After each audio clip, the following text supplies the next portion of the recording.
Could such a thing really happen? Are you trying to fool me because I don't understand? Li Fan still looked unconvinced, unwilling to let the matter go. After the shopkeeper explained repeatedly and bystanders chimed in to confirm, he finally, though reluctantly, accepted the explanation. So, you're telling me that the heavenly spirit flower, once the most stunning bloom in the entire Xuanwang realm, has now completely disappeared? Li Fan looked dazed and filled with regret, muttering, had I known this would happen, I would have done anything to come and witness its beauty a few years ago. I heard that the heavenly spirit flower's petals bloom in different shapes. When it fully blossoms, each petal reveals a unique vision. Some depict vast green mountains, some show surging rivers, while others resemble snow falling from the heavens. A single flower encompasses all the wonders of the world, embodying the essence of heaven and earth, an unparalleled beauty. Li Fan's words instantly stirred memories among the cultivators present. Most of them were native to the Tianling prefecture and had once seen the breathtaking elegance of the heavenly spirit flower. As they began reminiscing, sharing their own accounts one after another, the atmosphere grew wistful. The unattainable is always the most beautiful. The more they thought about it, the more they felt it was a great loss. Many cultivators sighed and shook their heads in lament. Seeing that the atmosphere had reached its peak, Li Fan suddenly declared in a loud voice, such a rare treasure, if I cannot witness it with my own eyes, it will be a lifelong regret. The 10,000 Immortal Alliance is filled with extraordinary individuals. I refuse to believe that no one preserved the original heavenly spirit flower back then. I hereby offer a reward. Anyone who can grant me the opportunity to see the original heavenly spirit flower in person will receive a longevity pill capable of extending one's lifespan by 300 years. With that, he openly displayed a pill in the palm of his hand, allowing everyone to see. The moment his words spread, an uproar followed. When they laid eyes on the pill in his hand, many felt an irresistible pull from within their souls. A treasure that could extend life by 3 centuries was already incredibly rare. Yet, this man was willing to exchange it merely for a chance to gaze upon the heavenly spirit flower. You are truly a man of passion, my friend. I respect that. Rest assured, I have a friend who once specialized in cultivating heavenly spirit flowers, perhaps he still has a preserved specimen. I'll ask around as well. The crowd instantly became lively. Even the florist's eyes flickered with interest as he picked up a communication talisman to make some inquiries. Li Fan, however, simply stood tall in the middle of the gathering, quietly waiting. As expected, the result was just as he had anticipated. After half a day, expressions of deep regret appeared on everyone's faces. Word had spread throughout Tianling City, yet no one had been able to produce an intact heavenly spirit flower. Li Fan let out a long sigh, his disappointment palpable. If I cannot fulfill this wish, I shall never rest in peace. My offer remains indefinitely. I kindly ask everyone to keep an ear out for me. He cupped his hands toward the crowd before departing with a melancholic air. Though this matter seemed insignificant on the surface, in the quiet and desolate Tianling City, still recovering from the Great War, it became a rare and intriguing topic. As people discussed it, the previously overlooked news of the extinction of the original heavenly spirit flower began to spread. After all, the number of cultivators who had seen or heard of the legendary flower was not small. And as this story continued circulating, their memories of the heavenly spirit flower resurfaced from the depths of their minds. Ah, it really is a pity. Such a rare treasure, and I never got to see it myself. Once missed, it is gone forever. More and more cultivators found themselves lost in similar thoughts, unable to shake off their lingering regret. The mastermind behind all this, Li Fan, was watching discussions about the heavenly spirit flower increasing across various regions through the Tianquan mirror. Satisfied, he nodded. Next, I need to let the emotions ferment for a while. The ordinary cultivators have already set a good precedent. With the disciples of the Medicine King sect adding fuel to the fire, there shouldn't be much of a problem. However, if I truly want to inflate the value of the heavenly spirit flower, it will still depend on the real aristocrats of the 10,000 Immortal Alliance. A sharp gleam flashed in Li Fan's eyes as he took out the communication talisman left to him by Shuo Feng. Brother Shuo, how have you been lately? After exchanging a few pleasantries, Li Fan got straight to the point. I have a matter that I need to trouble you with. The heavenly spirit flower. After sending his message, Li Fan quietly waited for a response. Before long, Shuo Feng replied, the heavenly spirit flower. I think I've heard of it before. No big deal, I'll ask around for you. Li Fan smiled slightly. Then, I'll thank you in advance, Brother Shuo. On Shuofeng's side, there was silence for the time being. Now, all I need to do is wait for the flower to bloom. Instead of rushing back to Longevity Valley, Li Fan browsed through the past 2 years' worth of events in the Xuanwang realm using the Tianxuan mirror, reviewing everything in detail. Being well versed in the course of history, Li Fan was naturally able to detect traces of hidden and unusual changes from the smallest clues. For example, something he had been particularly concerned about, the information regarding the ruins of the Chaoyuan sect in Jushan Prefecture, had completely vanished overnight. It was as if the flying abode that once soared into the sky, attracting cultivators to explore it, had never existed. All that remained were sparse records about the ancient Chaoyuan sect. Another example was the mysterious drafting of cultivators from martial academies across various regions. No one knew where they were being sent. This sudden vacancy in positions had even sparked competition and unrest. Li Fan carefully committed these clues to memory. I still need to resolve the issue of authority. The amount of information I can gather as an unranked individual is too limited. There are too many restrictions. After half a day, Li Fan temporarily stopped his search. After some thought, he sent another message to Shuo Feng. Brother Shuo, I recently comprehended a new divine ability. Thinking back to our past sparring sessions, I can't help but feel a little eager. Do you have time for another duel? This time, Shuo Feng replied swiftly. Oh, what's this? After more than 2 years, you think you can beat me now? I forgot to mention, I've already broken through to the Golden Core stage. Even if you go all out with your nascent soul cultivation, I'm afraid you might not win. There's no need for words, let's test it in battle, Li Fan replied bluntly. His response immediately ignited Shuofeng's fighting spirit. Come here. Shuofeng sent him a location. Li Fan glanced at it. It was in a mountain range on the outskirts of Tianquan City, in Tianquan Prefecture. Alright, I'll be there soon. Please wait a moment, Brother Shuo. No rush, I'll be here for the next few days. After Shuofeng sent this message, there was no further response. Li Fan then exited the Tianxuan mirror and used a teleportation array to travel to Tianquan Prefecture. Tianquan Prefecture was filled with the cave dwellings of the 10,000 Immortal Alliance's aristocracy. Naturally, the location Shuofeng had chosen was one of them.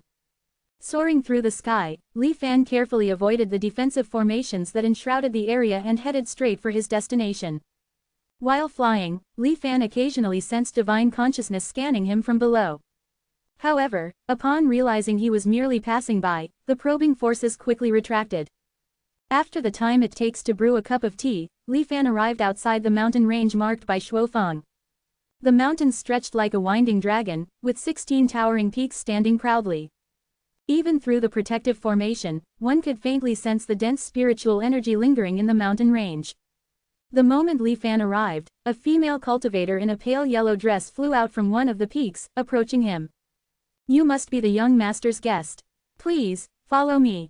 The female cultivator displayed utmost respect, leading Li Fan through the protective formation and into the mountain range. Glancing at the guide, Li Fan noticed that she, like him, was at the mid-stage nascent soul realm. Yet, here she seemed to hold the status of a mere servant. Li Fan, however, did not feel awkward. Instead, he maintained a composed expression and inquired about this place. The woman in the yellow dress, unfazed by Li Fan's cultivation level, answered in detail as long as it was permissible to do so. This mountain range was named Shuofeng Mountain. Indeed, it was purchased by immortal sage Fei Shui and named after Shuofeng. Back when Shuofeng successfully established his Dao foundation, this mountain range was a gift from Shuofeng. Although called a mountain range, it was actually a meticulously crafted cultivation cave estate. The 16 peaks were arranged in a formation that gathered spiritual energy from heaven and earth. Moreover, they were forged from rare materials imbued with the laws of the universe. Residing here, even without actively cultivating, one would naturally absorb these laws, steadily refining their power. Despite its remarkable nature, after Shuofeng broke through to the nascent soul realm, immortal sage Fei Shui gifted him another estate in Tianquan City. Thus, Shuofeng Mountain gradually fell into neglect. Now, he only visited occasionally for leisure. Before long, at the summit of the central peak, Li Fan saw Shuofeng in a flowing blue robe. He stood with his hands behind his back, his expression calm and indifferent. Surrounding him were 6 late-stage nascent soul cultivators, launching relentless attacks against him. Yet, Shuofeng did not activate his cave heaven power, he simply responded with pure spell techniques. Li Fan's eyes narrowed slightly at the sight. Strictly speaking, these 6 nascent soul cultivators were no weaklings. Their attacks included 5 elemental spells, spiritual weapons and flying swords, and even black arrows capable of teleporting unpredictably through space. Yet, Shuofeng did not dodge nor flinch. He didn't even blink. A radiant white sword light danced through the air. Heavenly Wonder Sword. In an instant, it blocked and reflected all incoming attacks. Boom, boom, explosions echoed through the mountains. The 6 nascent soul cultivators lasted no more than a dozen breaths before being overwhelmed by their own countered attacks and forced into defeat. Shuofeng showed no mercy. Their injuries were severe, one even had his entire body obliterated, only managing to regenerate after his cave heaven power circulated for some time. Too weak. Bring the next batch. Shuofeng's voice was cold, his expression showing a hint of impatience. The 6 defeated cultivators wore bitter expressions but dared not protest. Bowing respectfully, they quickly withdrew. Ha ha ha, Brother Shuo, you are quite formidable. At this moment, Li Fan suddenly burst into laughter, clapping his hands without the slightest sign of fear. Brother Li, you mock me. Shuofeng's icy demeanor softened, revealing a faint smile. The 6 retreating nascent soul cultivators discreetly glanced at Li Fan, their eyes filled with curiosity about his identity before hurriedly leaving. It has been a while, Brother Shuo. Your strength has indeed advanced. But I am no weaker than you. Please, enlighten me. Without further words, Li Fan's expression turned cold. He raised his right hand and pointed at Shuofeng from a distance. Whoosh, a gentle breeze passed. Yet, Shuofeng, who had been on high alert, waited for a long moment but felt no change in his surroundings. His smile faded, his eyes turned sharp. Brother Li, are you toying with me? Li Fan's expression remained unchanged, smiling lightly. It's my first time using this divine ability, small mishaps are expected. But no worries, this time, it should work. Be careful. In an instant, Li Fan's voice turned icy. He retracted his right hand. Then, lightly pointed once more. Thread extraction. The wind remained calm, and the clouds drifted lightly, as if nothing had happened. Only Li Fan's emotionless voice echoed across the mountain peak. Shuofeng was just about to speak when he suddenly sensed something, and his expression changed dramatically. Threads, one by one, began to unravel from his azure-long robe. The fine strands floated through the air, dissolving as if merging into water, vanishing in an instant. Shuofeng was about to take action, but before he could react, a muffled groan escaped his lips involuntarily. In the blink of an eye, a crimson wound appeared on his body, as if a sharp blade had sliced through his flesh, exposing the muscle beneath.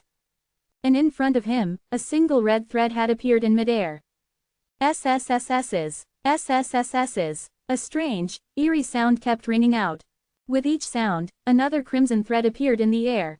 And with each thread, another bloody wound opened on Shuofeng's body. In mere moments, he was covered in cuts, his body drenched in blood. An icy chill surged through his heart. Because he understood his own condition far too well, these were not mere surface wounds. His very being was being extracted, disappearing into nothingness. It was as if a puppet woven entirely of thread was having its strings slowly pulled away, unraveling its form. Moreover, from beginning to end, his foundation establishment artifact, the sword, had not made a single move to defend or counterattack. So this is why it's called thread extraction. Shuofeng couldn't help but think.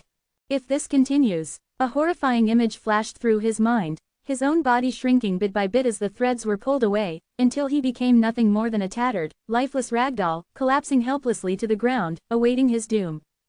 A deep terror gripped his heart. Yet, even as his mind raced for a solution, he could not think of a way to counter this thread extraction technique. Li Fan, meanwhile, remained motionless in midair, his finger still locked onto Shuofeng. He had no intention of stopping. This guy, he really will kill me. Looking into Li Fan's unfathomable gaze, Shuofeng felt a chilling realization strike him. I surrender, I surrender. Driven by sheer survival instinct, Shuofeng shouted repeatedly. Hearing his words, Li Fan finally withdrew his right hand. Poof! In that instant, it was as if countless severed threads had snapped apart. Blood mist burst from Shuofeng's body in layers. Young master, The female cultivator in the yellow dress turned pale with fright, letting out a panicked scream. I'm fine. Shuofeng waved his hand to stop her from rushing over. Thank you for the match. Li Fan clasped his hands in a polite gesture, his expression calm. Shuofeng's gaze was complicated as he looked at Li Fan. What an incredible technique, Taoist friend. He couldn't help but admit it with sincerity. It's just a clever trick, nothing more. Brother Shuo, your foundation establishment artifact, that sword is not adept at initiating attacks, but its defensive counterattacks are unparalleled. However, this thread extraction technique mimics the natural cycle of birth, aging, sickness, and death, the changes of human existence. Rather than an attack, it is more of a state-inflicting ability. That is why it did not trigger that sword's counterattack. Having won the duel, Li Fan did not show any arrogance. Instead, he took the initiative to explain the reasoning to Shuofeng. Back when he was cultivating within the root of heaven and earth, nurturing the 5 elements cave heaven, Li Fan had experienced his own body being woven like delicate silk threads, continuously being drawn out. At that time, he had gained an initial insight. However, he was still far from being able to directly manifest it as a divine ability in the real world. It wasn't until now, after gaining control over the beast realm's fate and breaking through to the mid-nascent soul stage, that he had almost become akin to the Tao of a small world itself. In his mind, all life and death were but a single thought away. Through this, Li Fan developed an entirely new and profound understanding of the composition and disintegration of all things. Thus, the divine ability thread extraction was born. As he explained to Shuofeng, strictly speaking, thread extraction is not a direct offensive technique. Instead, it attaches an accelerating decay effect to the target, it is a transformation of the target itself. Just as mortals inevitably age and die, all things in existence eventually reach their end and dissolve back into the world. Thread extraction merely hastens this natural process. During his battle with Shuofeng, Li Fan had demonstrated thread extraction at full power, making it appear overwhelmingly destructive. However, it had one critical weakness: its execution required continuous casting. If interrupted or disrupted, its effectiveness would be significantly diminished. It was only because Shuofeng's cultivation emphasized defensive counterattacks that thread extraction was particularly effective against him. In reality, the optimal usage of thread extraction was not in the explosive, rapid application used in the duel.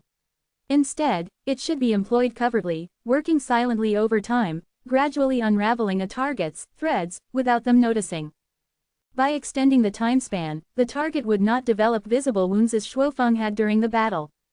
Instead, they would simply feel increasingly weak, their body inexplicably deteriorating, their spirit and vitality steadily fading, yet they would never be able to pinpoint the cause.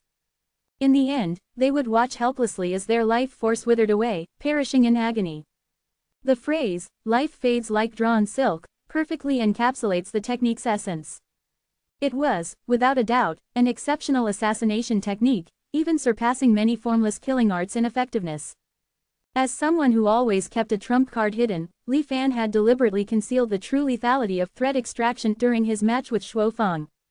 Brother Li, you once praised me as a natural talent, but I believe your comprehension surpasses mine by far. This thread extraction technique is truly remarkable. Despite being defeated, Shuofeng showed no anger. Instead, his attitude had grown noticeably more friendly. The fleeting cold-killing intent he had exhibited earlier had now vanished as if it had never existed. Brother Shuo, you flatter me. It was merely an insight I gained while traveling. Li Fan replied with a faint smile. Brother Li, there's no need for false modesty. In the 10,000 Immortal Alliance, there are countless who claim to be geniuses, but few can comprehend divine abilities on their own as you have. As he spoke, Shuofeng patted his body. In an instant, a flash of white light enveloped him, and his attire changed. Leading Li Fan up the mountain, he guided him to a small pavilion at the peak, inviting him inside. A female cultivator in a yellow dress briefly left the room before returning, bringing 2 bowls of spiritual tea. The fragrance of the tea filled the air, invigorating the spirit. Shuofeng took a sip and said, Brother Li, I have yet to think of a way to counter your divine ability. But once inspiration strikes, I will certainly seek you out for another match. Li Fan nodded slightly. I'll be waiting. Shuofeng laughed heartily. Refreshing. Brother Li, your temperament suits me well. You're far better than those spineless flatterers, who lack ability yet seek favor through sycophancy. Li Fan did not continue the topic but instead changed the subject. Speaking of sycophants, I actually have a matter where I'll need your help, Brother Shuo. Oh, what is it? Speak freely. Li Fan then expressed his desire to improve his merit ranking. Having insufficient authority is truly frustrating. Being restricted everywhere is so uncomfortable. Li Fan sighed. Hearing this, Shuo Feng dismissed it indifferently. HMPH, it's just a threshold deliberately set by the Immortal Alliance to consolidate its rule. For those true power holders, there's no need to climb step by step to raise their authority level. But since Brother Li has such a need, it's easy to handle. Ji Jin. The female cultivator in the yellow dress immediately responded. Are there any vacant guest elder positions available recently? Shuo Feng asked. There are still 3 vacancies this year. However, Ji Jin glanced at Li Fan, hesitating to continue. His cultivation level doesn't meet the requirement, right? Shuo Feng chuckled. No problem. Special cases require special handling. Just say I appointed him. You just need to give them a heads up. Ji Jin nodded slightly. Her figure blurred and disappeared from the scene in an instant. Only then did Shuo Feng explain, serving as a guest elder under my family grants an initial authority level of 30. Additionally, you will receive a fixed amount of merit points annually. Upon hearing this, Li Fan did not show joy but instead frowned.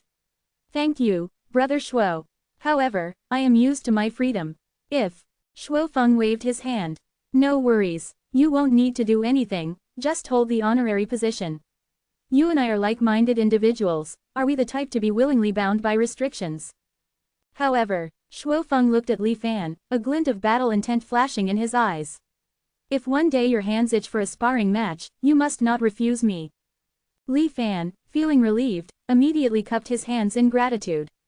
Then, I must thank Brother Shuo in advance. Shuo Feng truly lived up to his status as a top-tier second-generation immortal of the Immortal Alliance. His efficiency was remarkably high. Before they even finished drinking the spiritual tea on the table, Ji Jin had already returned. A snowflake-shaped ice crystal talisman was handed to Li Fan, signifying that his guest elder appointment had been officially registered. Brother Li, you can check the effect. Shuo Feng tapped his index finger on the table, and a small Tianquan mirror appeared before Li Fan. When Li Fan checked his information in the mirror, he indeed found a new title, Guest Elder of the Zan family. His authority level, as Shuo Feng had mentioned, had directly risen to level 30. However, there was also a note stating that this authority level was tied to the Guest Elder position. If he lost this title, his authority level would disappear accordingly. Meanwhile, any merit points he earned personally would accumulate from level 1. The two were independent of each other. This was within Li Fan's expectations, but what caught his attention more were the 4 words, Zan family guest elder. Zan family? Li Fan looked at Shuo Feng with some confusion. Shuo Feng did not shy away from the question and openly explained, my mother's surname is Zan. As for my name, he shrugged, looking as if he wasn't entirely sure himself. Li Fan nodded without probing further. I had only heard of your esteemed mother by chance before. A person of profound strength, highly skilled in artifact refinement, and widely revered. Yet, I never realized that your Zan family held such influence within the 10,000 Immortal Alliance. For an unknown rogue cultivator like me, I understand that earning merit within the Immortal Alliance is no easy feat. Many cultivators toil tirelessly, risking their lives, only to barely attain the 20th rank. Yet, with just your approval, Brother Shuo, one could immediately gain 13th rank authority. Meeting you that day was truly the greatest fortune of my life. Li Fan sighed slightly as he drank another cup of spiritual tea. Ha ha ha, I never expected that a momentary loss of control over my sword would lead me to meet such a remarkable individual as Brother Li. In the entire 10,000 Immortal Alliance, there are only a handful of nascent soul cultivators who can defeat me with their divine abilities. Shuo Feng held Li Fan in high regard, showing no condescension despite his lack of background. You and I must truly be fated. Shuo Feng, in high spirits, ordered Ji Jin to bring in some rare delicacies. Halfway through their meal, accompanied by the fragrant aroma of spirit wine, they suddenly heard a voice from outside. Brother Shuo, Brother Shuo. A trace of displeasure flashed across Shuo Feng's face, and his smile vanished instantly. Before he could even respond, a white figure swiftly flew into the central hall. The newcomer was a young woman dressed in a white gown. She had a slender figure, and her skin was as smooth as white jade. Brother Shuo, why didn't you tell me you had returned? She puffed her cheeks in annoyance, seemingly a little angry. However, her eyes were filled with admiration as she gazed at Shuo Feng. I just got back not too long ago, Shuo Feng replied impatiently. Fine, she muttered, clearly displeased. Her gaze then shifted to Li Fan, her large eyes blinking curiously. Brother Shuo, who is this? I don't think I've ever seen him before. Shuo Feng answered indifferently, this is my new friend, Li Fan. That name, it sounds familiar. The young woman tilted her head slightly, scrutinizing Li Fan. Li Fan merely glanced at her briefly before averting his eyes. His heart stirred slightly. Although she did not recognize him, he was quite familiar with her. She was none other than Lu Shuijing, the daughter of Lu Shichen, the chief formation master of the Strategy Formation Hall, a person with whom Li Fan had once shared a master-servant relationship in his past life. As fellow second-generation members of the Immortal Alliance, it's only natural that they know each other. However, I didn't expect that the usually arrogant and privileged Lu Shuijing, who was always surrounded by young admirers, would act so meek in front of Shuo Feng, Li Fan thought to himself. He quickly shifted his gaze away from Lu Shuijing and turned to Shuo Feng, pretending not to know her. Brother Shuo, this is. Her surname is Lu, she is Lu Shuijing. Shuo Feng merely stated her name without mentioning her mother's identity. The meaning was clear, Li Fan didn't ask further. Since you have a guest, I won't intrude any longer. Li Fan cupped his hands in farewell, preparing to leave. About the heavenly spirit flower, I'd appreciate it if you could continue looking into it for me, Brother Shuo, he casually reminded before departing. Unexpectedly, this one sentence provoked Lu Shuijing's anger. What? The heavenly spirit flower was for you? She glared at Li Fan furiously. Brother Shuo told me he wanted it for himself. I even went through so much trouble to get my people to search for it. Li Fan turned to look at Shuo Feng. How did I deceive you? Brother Li's business is my business, Shuo Feng said awkwardly. However, seeing Lu Shuijing's aggrieved expression, he seemed a little troubled as he quickly tried to explain. Lu Shuijing, however, covered her ears like a child, refusing to listen. Instead of venting her anger on Shuo Feng, she began to dislike Li Fan even more. Whose family do you belong to? You look very unfamiliar. You're not a spy from the Five Elders Association trying to get close to Brother Shuo just to find out the location of the Tianshuan mirror, are you? You don't look like a good person at all. Brother Shuo has never lied to me before. Lu Shuijing, what nonsense are you spouting? Seeing her speak so recklessly, Shuo Feng's expression changed slightly, and he immediately reprimanded her. However, Li Fan, who was inexplicably implicated by Lu Shuijing's wild imagination, was not particularly angry. Instead, after hearing her words, his gaze sharpened slightly. So, the Zan family does have some connection to the Tianshuan mirror. Brother Li, I sincerely apologize. Let's end things here for today. I'll invite you over another day. Shuo Feng said apologetically. While instructing Ji Jin to see Li Fan out, he also had to console Lu Shuijing, who was on the verge of tears. Taking a deep look at the two, Li Fan left the cave dwelling. Brother Shuo, you must believe me. That Li Fan just now is definitely not a good person. His gaze was so unsettling. You should keep your distance from him in the future. After Shuo Feng's patient persuasion, Lu Shuijing finally calmed down. She then declared firmly, I'm absolutely sure of it. Compared to someone else's one-sided claims, Shuo Feng clearly trusted his own judgment more. All right, I got it. He responded perfunctorily, not taking Lu Shuijing's words to heart at all. Immortal sage Fei Shui, highly skilled in artifact refining. Has a son, but his father is unknown. Lu Shichen, chief of the Strategy Formation Hall. In her past life, she was the leading figure behind the Tianshuan Spirit Locking Formation. Has a daughter, but her father is also unknown. The two are acquainted, possibly close friends. Both have connections to the Tianshuan mirror. On his way back to the Longevity Valley, Li Fan analyzed the limited information he had and vaguely pieced together some clues. Interesting. I wonder if there will be a chance in this lifetime to have the fishermen take action again. However, the stealing heaven and replacing the sun order was lost in the Cloudwater Heavenly Palace in this era. Even if Lu Shuijing gets captured, I have no idea what could be used to exchange for her release. Li Fan pondered in his heart. Upon returning to the Longevity Valley, he found that Fang Ziji had already disappeared. He had likely gone off somewhere to craft the protective treasure needed for Shu Bai's clone. Meanwhile, Lu San was busy overseeing the process of integrating the disciples of the Medicine King sect into the Great Dream Spring and Autumn formation. In half a year, once everything is ready, the clone can leave the valley.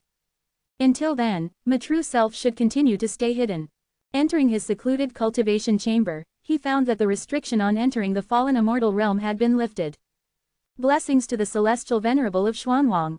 Performing the ritual, Li Fan once again stepped into the distorted, transparent space. Before him, 3 different scenes flickered. A newly unlocked scenario, Heavenly Sword Sect, sword refining, was now accessible. Without hesitation, Li Fan focused his mind. In the next moment, after a brief dizziness, he entered the fallen immortal realm. Before he could even make sense of the identity he had assumed this time, he heard voices filled with both excitement and anger in his ears. Hurry, there's a good show to watch. A newly admitted outer disciple is making an outrageous claim. He wants to challenge the senior brother. Are you joking? Senior brother's cultivation is on an entirely different level. How could an outer disciple even withstand a single move from him? Sigh, it's hard to explain. Just go and see for yourself. Earlier, senior brother Zhao, who is at the golden core stage, was displeased and wanted to teach that person a lesson, but he was sent flying to the ground with a single sword strike. I heard about that too. That guy only seems to be at the chi condensation stage. Do you think that's possible? He must be an imposter who infiltrated our sect. I don't think he came with good intentions. Hurry up, or we'll miss the sparring match. Amidst the murmurs, Li Fan followed the crowd to an arena where the sparring matches were taking place. At the same time, he began to understand the details of the body he now inhabited. Ji Zhaoxuan, Golden Core Cultivator, an inner disciple of the Heavenly Sword Sect. He was a man of few words, disinterested in socializing, and completely devoted to the way of the sword. Senior Brother Chen, I appreciate your guidance. A pleasant voice suddenly jolted Li Fan back to reality. Because he was all too familiar with the owner of that voice, it was none other than Mr. Bai. Li Fan followed the direction of the voice and saw the speaker, a seemingly unremarkable cultivator who looked nothing like Mr. Bai. However, the subtle aura he exuded made Li Fan certain, this was indeed Mr. Bai. He must have changed his appearance to avoid drawing attention. But why now, and why would he disguise himself as an ordinary person to join the Heavenly Sword Sect? A flood of questions surged in Li Fan's mind. With these doubts, he continued watching the match. The Golden Core Cultivator surnamed Chen had just been defeated by Mr. Bai, who appeared to be only at the chi condensation stage. However, rather than looking devastated, Chen simply clasped his hands in respect and said sincerely, "Thank you, Senior, for your guidance." Then, with a hint of excitement, he swiftly departed to enter seclusion and reflect on his insights. The watching cultivators erupted in an uproar. Everyone now understood that this so-called chi condensation cultivator was anything but ordinary. At that moment, Li Fan finally noticed something. His gaze locked onto the wooden sword in Mr. Bai's hand. That sword. Li Fan was instantly shaken. He hurriedly asked his fellow disciples about it and soon learned that when Mr. Bai had started his match, he had no suitable weapon. So he casually broke off a piece from a nearby tree and crafted this wooden sword on the spot. Upon hearing this, Li Fan was thrown into an even deeper shock.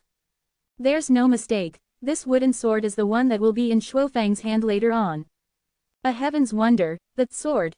How is this possible? Such an extraordinary artifact was merely something Mr. Bai created on a whim. Just what level of cultivation has he reached? This realization sent Li Fan's thoughts into turmoil. The heavenly wonder, that sword was a manifestation of the very laws of the Tao of the sword. In theory, it could only be nurtured through the power of the heavens and the earth. Yet now, in Mr. Bai's hands, it was nothing more than a child's toy, effortlessly created. Just how profound was his understanding of the Tao of the sword? Just how deep was his comprehension of the very laws of the world? Li Fan could hardly fathom it. As he stood there in stunned silence, another nascent soul sword cultivator suddenly arrived, flying in on a streak of sword light. A formation of 49 paired swords shot out like a torrential rain of pear blossoms, surging toward Mr. Bai. Mr. Bai raised his hand and lightly waved his sword. In an instant, all 49 swords turned against their wielder, plunging into chaos. Within mere moments, the sword cultivator had been defeated. Did you all notice? He's even stronger than when he fought Senior Brother Chen just now. He must be hiding his true cultivation, toying with us. Now our senior brother has no choice but to step in. I just wonder if he's sobered up yet. As murmurs spread among the crowd, memories of the legendary senior brother of the Heavenly Sword sect resurfaced in Li Fan's mind. The eternal senior disciple of the Heavenly Sword sect. In truth, his seniority surpassed even that of the current sect master. However, he was naturally lazy, disliked handling sect affairs, and only loved drinking.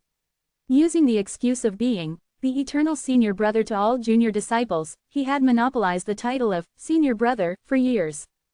His name, Situ Yao. Back in the day, senior brother Situ Yao was hailed as the strongest combatant in the world. His reputation attracted countless battle-hungry cultivators to challenge him. Annoyed by the constant interruptions, Situ Yao somehow procured 2 massive boulders and placed them at the sect's entrance. With his sword, he carved 2 lines into them. Idlers, keep out. Challengers, lay down your swords. It was said that after carving those words, Situ Yao downed a jug of fine wine and laughed heartily. He declared that, from then on, he would finally have some peace and quiet. Sure enough, from that day forward, most challengers found themselves unable to even overcome the restriction placed on the boulders. Realizing the immense gap in strength between them and Situ Yao, they could only leave in shame. Hiss, it seems that Situ Yao is indeed an extraordinary figure. Years later, standing before those now legendary boulders that had turned into artifacts of heaven and earth, Li Fan couldn't help but think so. However, compared to Mr. Bai, there is still a considerable gap. One is merely a wonder of man, while the other has reached the realm of heavenly wonders. Truly unfathomable, Situ Yao's legendary status only added to the enigma surrounding Mr. Bai. At this moment, facing the challenges from the Heavenly Sword sect disciples, the immeasurably powerful Mr. Bai accepted them all. Yet with a single move, he defeated every challenger. Surprisingly, rather than feeling frustrated, the defeated disciples were overjoyed, as if they had gained immense enlightenment from their sparring session. Realizing this was a rare opportunity, the disciples were eager to take their turn. Seizing the moment, Li Fan stepped forward before anyone else and stood before Mr. Bai. Even though he could overlook all beings in the Xuanwang realm as insignificant, in front of this enigmatic Mr. Bai, Li Fan couldn't help but feel a slight nervousness. Since he had entered the fallen immortal realm in an incarnated form, he was unable to use his own divine abilities. Taking a deep breath, Li Fan recalled the cultivation technique of the body he had possessed, Ji Jiaoshuan. It was an obscure technique that condensed alchemic energy into swords. However, mastery of one technique leads to mastery of all. By relying on sword energy, he could still manifest a portion of the power of his divine ability, Heaven-Shattering Heart Sword. Please enlighten me, sir. Li Fan spoke in a deep voice. In the next moment, with a shift of his mind, several sword auras shrouded in black demonic energy materialized around Mr. Bai. The black swords let out piercing cries, as if they sought to shred Mr. Bai into countless pieces. Not bad. The creativity is commendable, but, does your heart truly align with your sword? Just as the black swords were about to strike Mr. Bai, they suddenly halted midair. Time seemed to freeze. In the eerie stillness, Li Fan faintly heard Mr. Bai's gentle voice. If you treat your sword as a mere tool, then your sword will treat you as a tool in return. Boom! Like a bolt of lightning piercing through the fog, countless insights burst into Li Fan's mind. Endless possibilities for evolving the heaven-shattering heart sword unfolded before him. So many, in fact, that he felt overwhelmed, unable to decide which path to take. So a sword can be used like this too. Just like when he had first witnessed the perfected version of the creation furnace technique taught by Mr. Bai and was completely captivated, Li Fan once again found himself utterly immersed in the boundless mysteries of heaven-shattering heart sword after receiving Mr. Bai's guidance. He was so entranced that he didn't even manage to utter a simple, "Thank you, senior, for your guidance." In a daze, he left the dueling arena without even realizing how. No one knew how much time had passed until a chorus of, "Senior brother," from the outside world finally pulled Li Fan out of his enlightenment. Following everyone's gaze, Li Fan looked over and saw Situ Yao, wobbling unsteadily as if he was still drunk. 2 disciples of the Heavenly Sword sect were supporting him as they forcefully brought him into the arena. "Wine, where's my wine?" Situ Yao hiccuped, completely ignoring the presence of Mr. Bai, and drowsily glanced left and right, searching for his drink. "Situ, why pretend to be drunk?" Mr. Bai was not offended. Instead, he smiled faintly. Hearing this, Situ Yao knew he couldn't keep up the act anymore. He cleared his throat, straightened his posture, and looked at Mr. Bai. A helpless expression surfaced on his face. Seriously, I was hoping to save face as the senior brother of the Heavenly Sword Sect. But now that you've exposed me, I guess there's no avoiding this fight. Somehow, Situ Yao pulled out a gourd of wine and took a deep swig. His eyes sharpened as he carefully studied Mr. Bai. Can't win at all, he muttered under his breath. Though spoken softly, his words caused an uproar among the watching cultivators. Situ Yao was undisputedly the strongest in the Heavenly Sword Sect.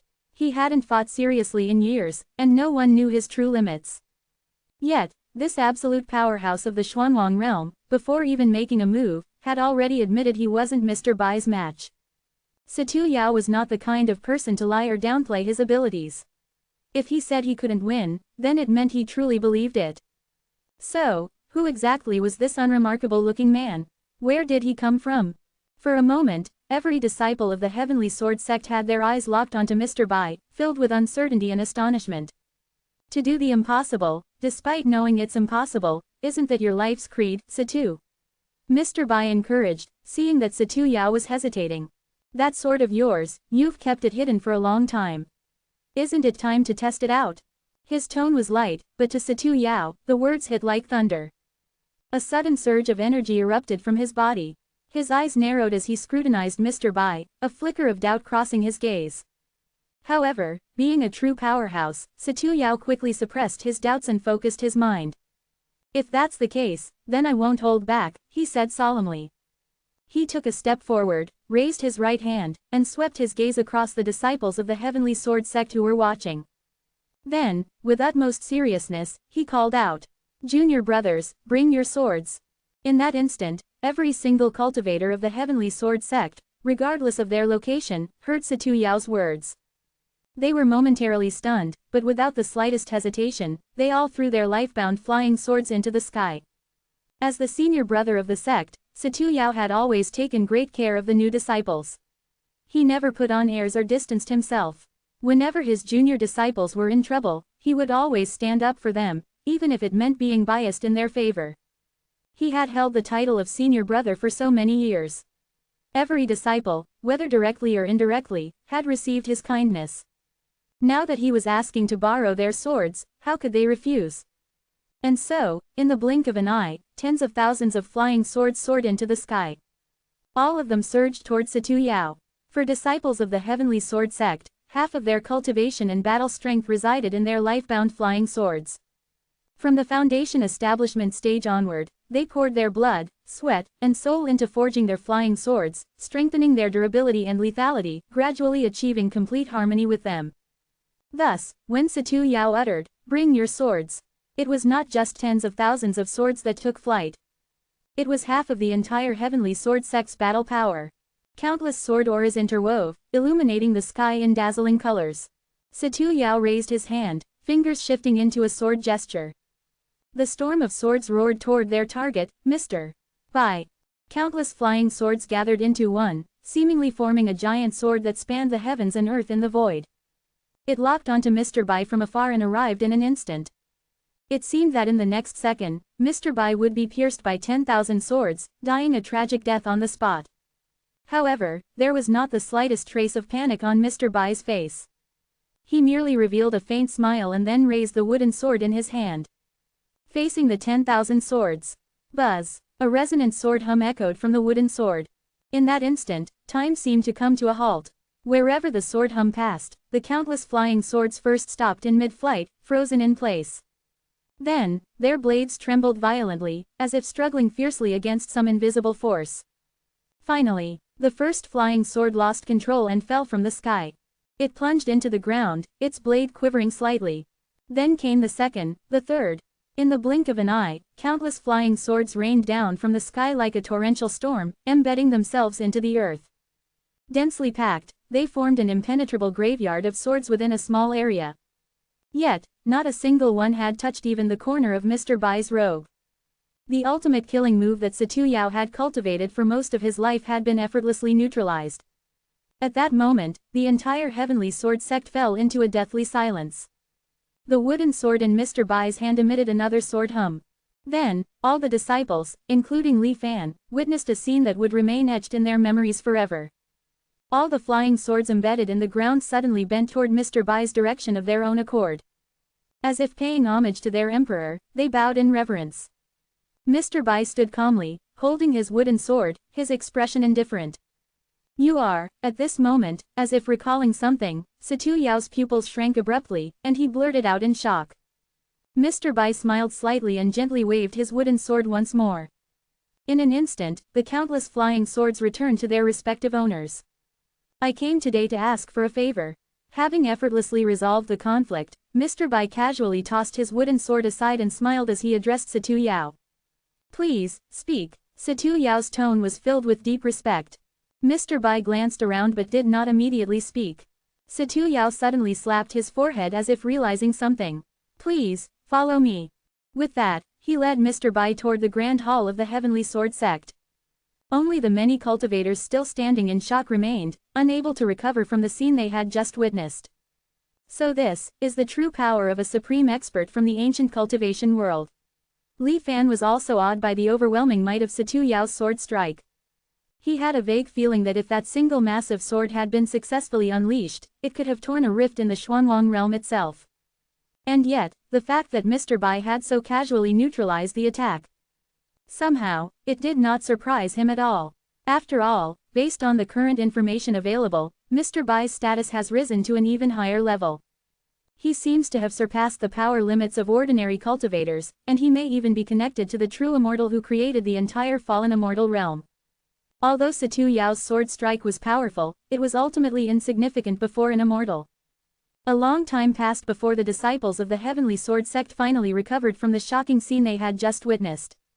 No one dared to speak loudly, fearing they might disturb Mr. Bai, who was still within the sect.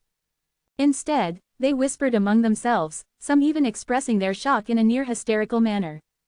At that moment, under everyone's watchful eyes, a figure suddenly flew towards the wooden sword that Mr. Bai had thrown.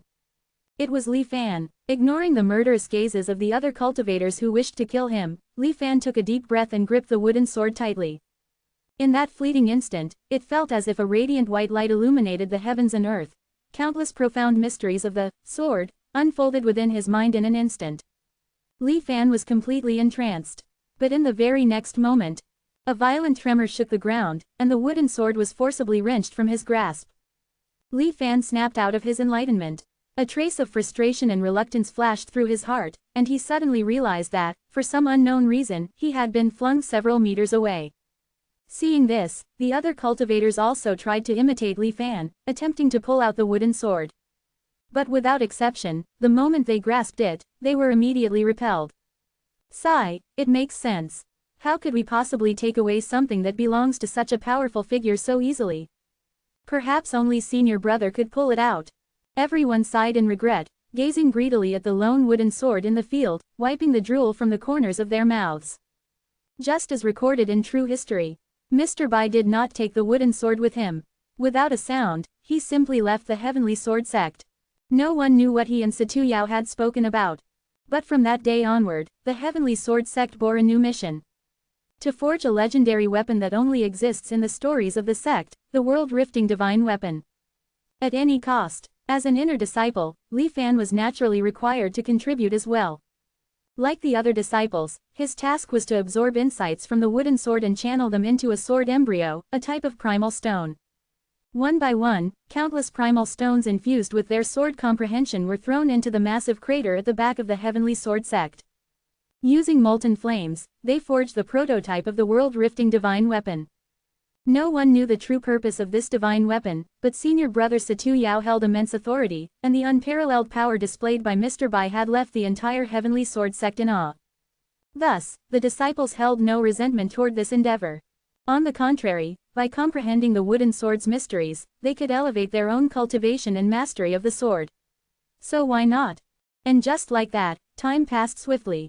Before Li Fan could fully savor the experience, the journey through the fallen immortal realm had already come to an end.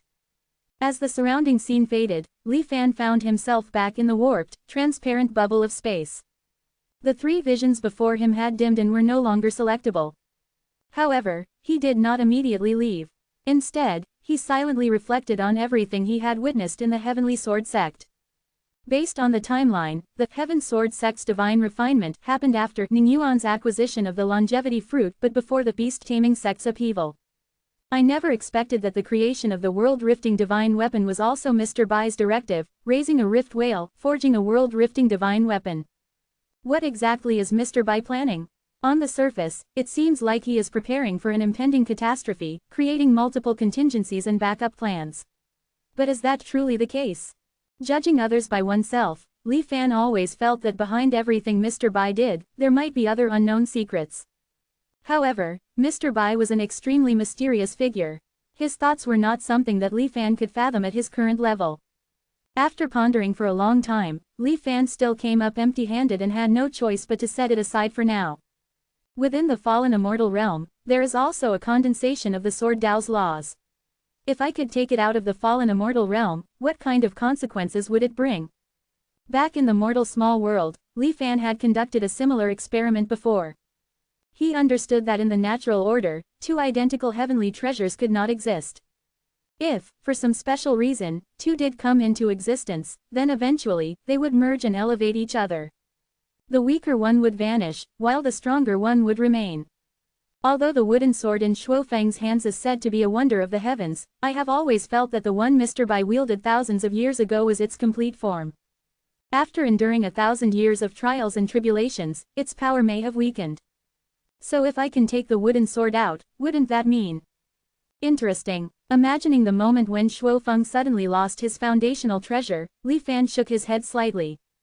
I'm thinking too far ahead. I should first see what I've gained this time.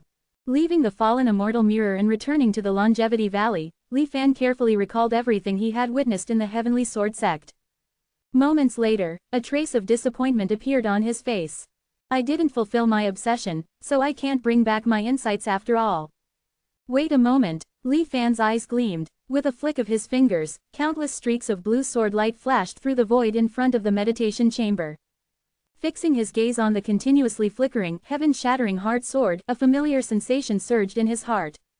So that's how it is. Although memories and insights cannot be brought back to the real world, the traces of enlightenment still remain. It's like the ebb and flow of tides. Though they return to the sea, they leave their marks on the shore.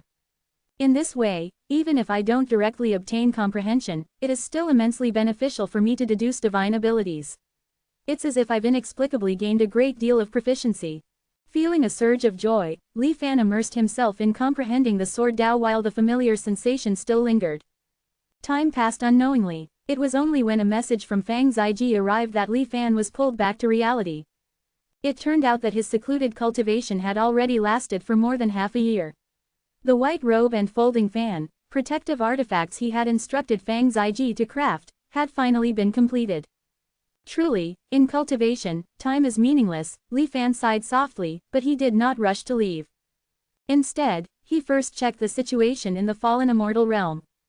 Compared to the previous 2 times, the duration of his Heavenly Sword sect training seemed significantly longer.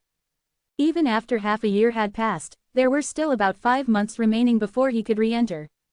Could it be because I came into contact with a higher level of power? Li Fan speculated in his heart.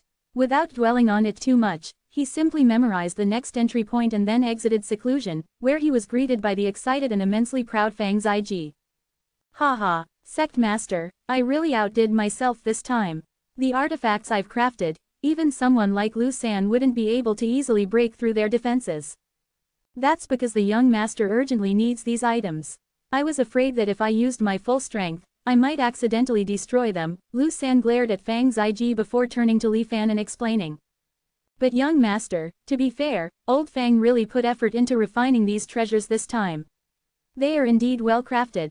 Hearing Lu San's words, Fang Ziji beamed with joy. Of course. The sect master lent me the Medicine King True Cauldron for research for such a long time. Naturally, I should have gained something from it. Watching the two bicker, Li Fan smiled slightly. Mr. Fang, aren't you going to show me the treasures? I must say, I'm rather eager to see them. The one who spoke, however, was not Li Fan himself, but his clone, Shu Bai. While Li Fan's true self had spent the past 6 months exploring the fallen immortal realm and comprehending the Tao of the sword, Shubai had remained in the beast realm, continuing to comprehend the principles of the 5 elements and the world's laws. This body was highly compatible with the beast realm, making cultivation exceptionally easy.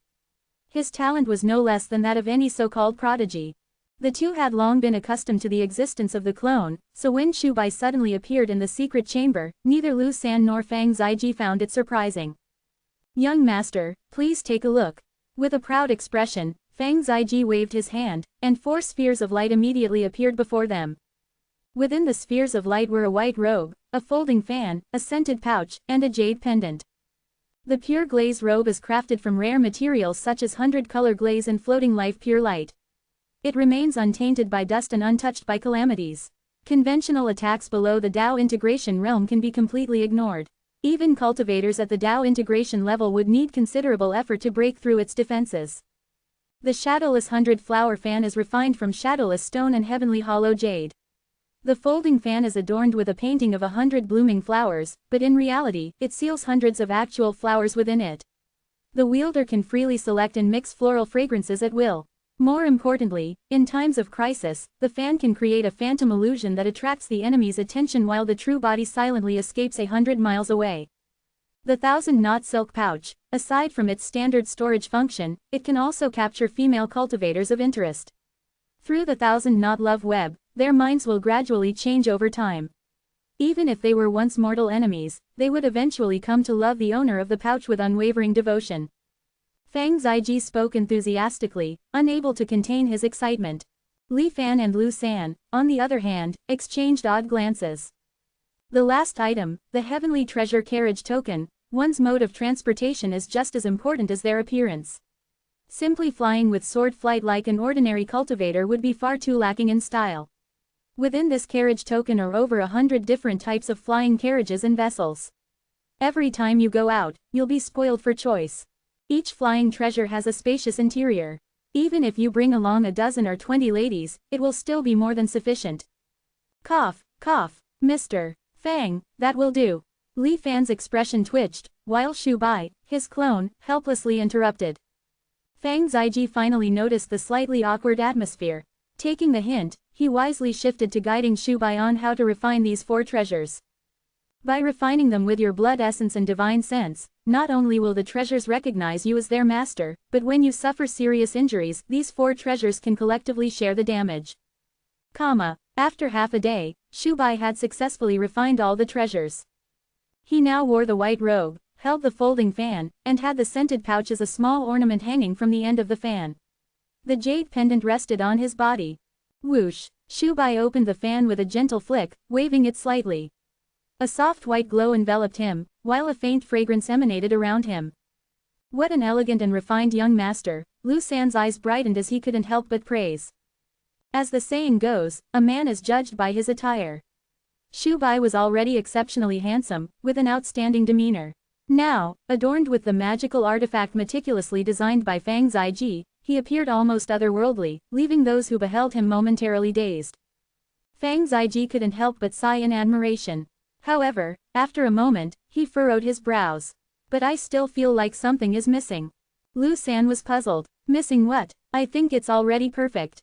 Fang Ziji suddenly realized something and clapped his hands. They say a hero is best accompanied by a beauty. With how celestial the young master's clone looks, it would be a shame if there were no beauties by his side. Lu San, who usually enjoyed contradicting Fang Ziji, surprisingly nodded in agreement this time. Hey, Shubai chuckled but did not respond. After admiring Shubai's striking appearance for a while, Li Fan finally shifted to more pressing matters. How is the disciples' secular world integration plan progressing? Lu San regained his focus and replied seriously, over the past 6 months, nearly 200 disciples have left the Longevity Valley. Following your instructions, young master, they have infiltrated various regions, lying low. While spreading information about the heavenly spirit flower, they are also gathering any noteworthy intelligence. Through the great dream of spring and autumn formation, all findings are transmitted back to our sect's headquarters in Longevity Valley. I've also established a specialized organization to systematically categorize and analyze this information, extracting useful insights. When it came to this matter, Lu San was indeed reliable. Without Li Fan needing to micromanage, everything was organized and executed flawlessly. Hearing this, Li Fan was very pleased. He reminded, "Very good. Our disciples should not seek merit, only ensure they make no mistakes. In their daily activities, they should blend in as ordinary cultivators of the 10,000 Immortal Alliance, prioritizing their own safety above all." Lu San nodded in acknowledgement. However, he hesitated, looking at Li Fan. "Speak freely, Elder Lu. With so many disciples entering the secular world, manpower within Longevity Valley is becoming stretched thin. Should the young master consider awakening more people?" Lu San tentatively suggested. Li Fan pondered for a moment before ultimately shaking his head.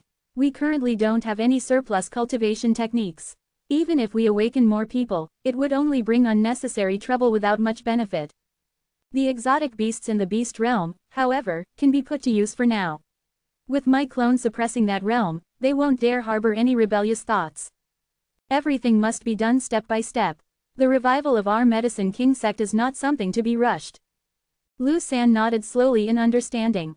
"But it won't be long now. On this trip, barring any unexpected circumstances, I should be able to obtain a batch of unclaimed cultivation techniques." "Elder Lu, just be patient," Li Fan reassured. After issuing a few more careful instructions, both his main body and his clone, Shu Bai, left Longevity Valley. After passing through the white mist barrier, they went their separate ways. Li Fan, altering his appearance to that of a middle-aged cultivator, headed straight for Qihong Isle in Liang Prefecture. Meanwhile, his clone, Shu Bai, leisurely made his way toward the Tianling Prefecture. Now, let's first discuss the main body's journey. Li Fan's objective in Liang Prefecture was none other than Examen Yu, an expert in studying changes in ancient and modern topography. Examen Yu possessed a detailed comparison of the past and present geographical differences of the Xuanwang realm. Li Fan intended to use this information to visit the ancient sacred beast mountain of the Nanming. His goal was to confirm whether the demonic beast race's retreat plan had been successful.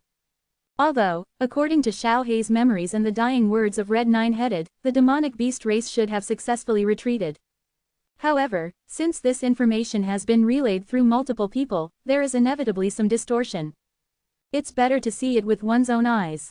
If the demon race, under the leadership of Emperor Yi, can truly pass through the Nanming Sacred Beast Mountain and break through the world's boundary into the void, then it would prove that the Heavenly Sword sect had also accomplished the same in the past.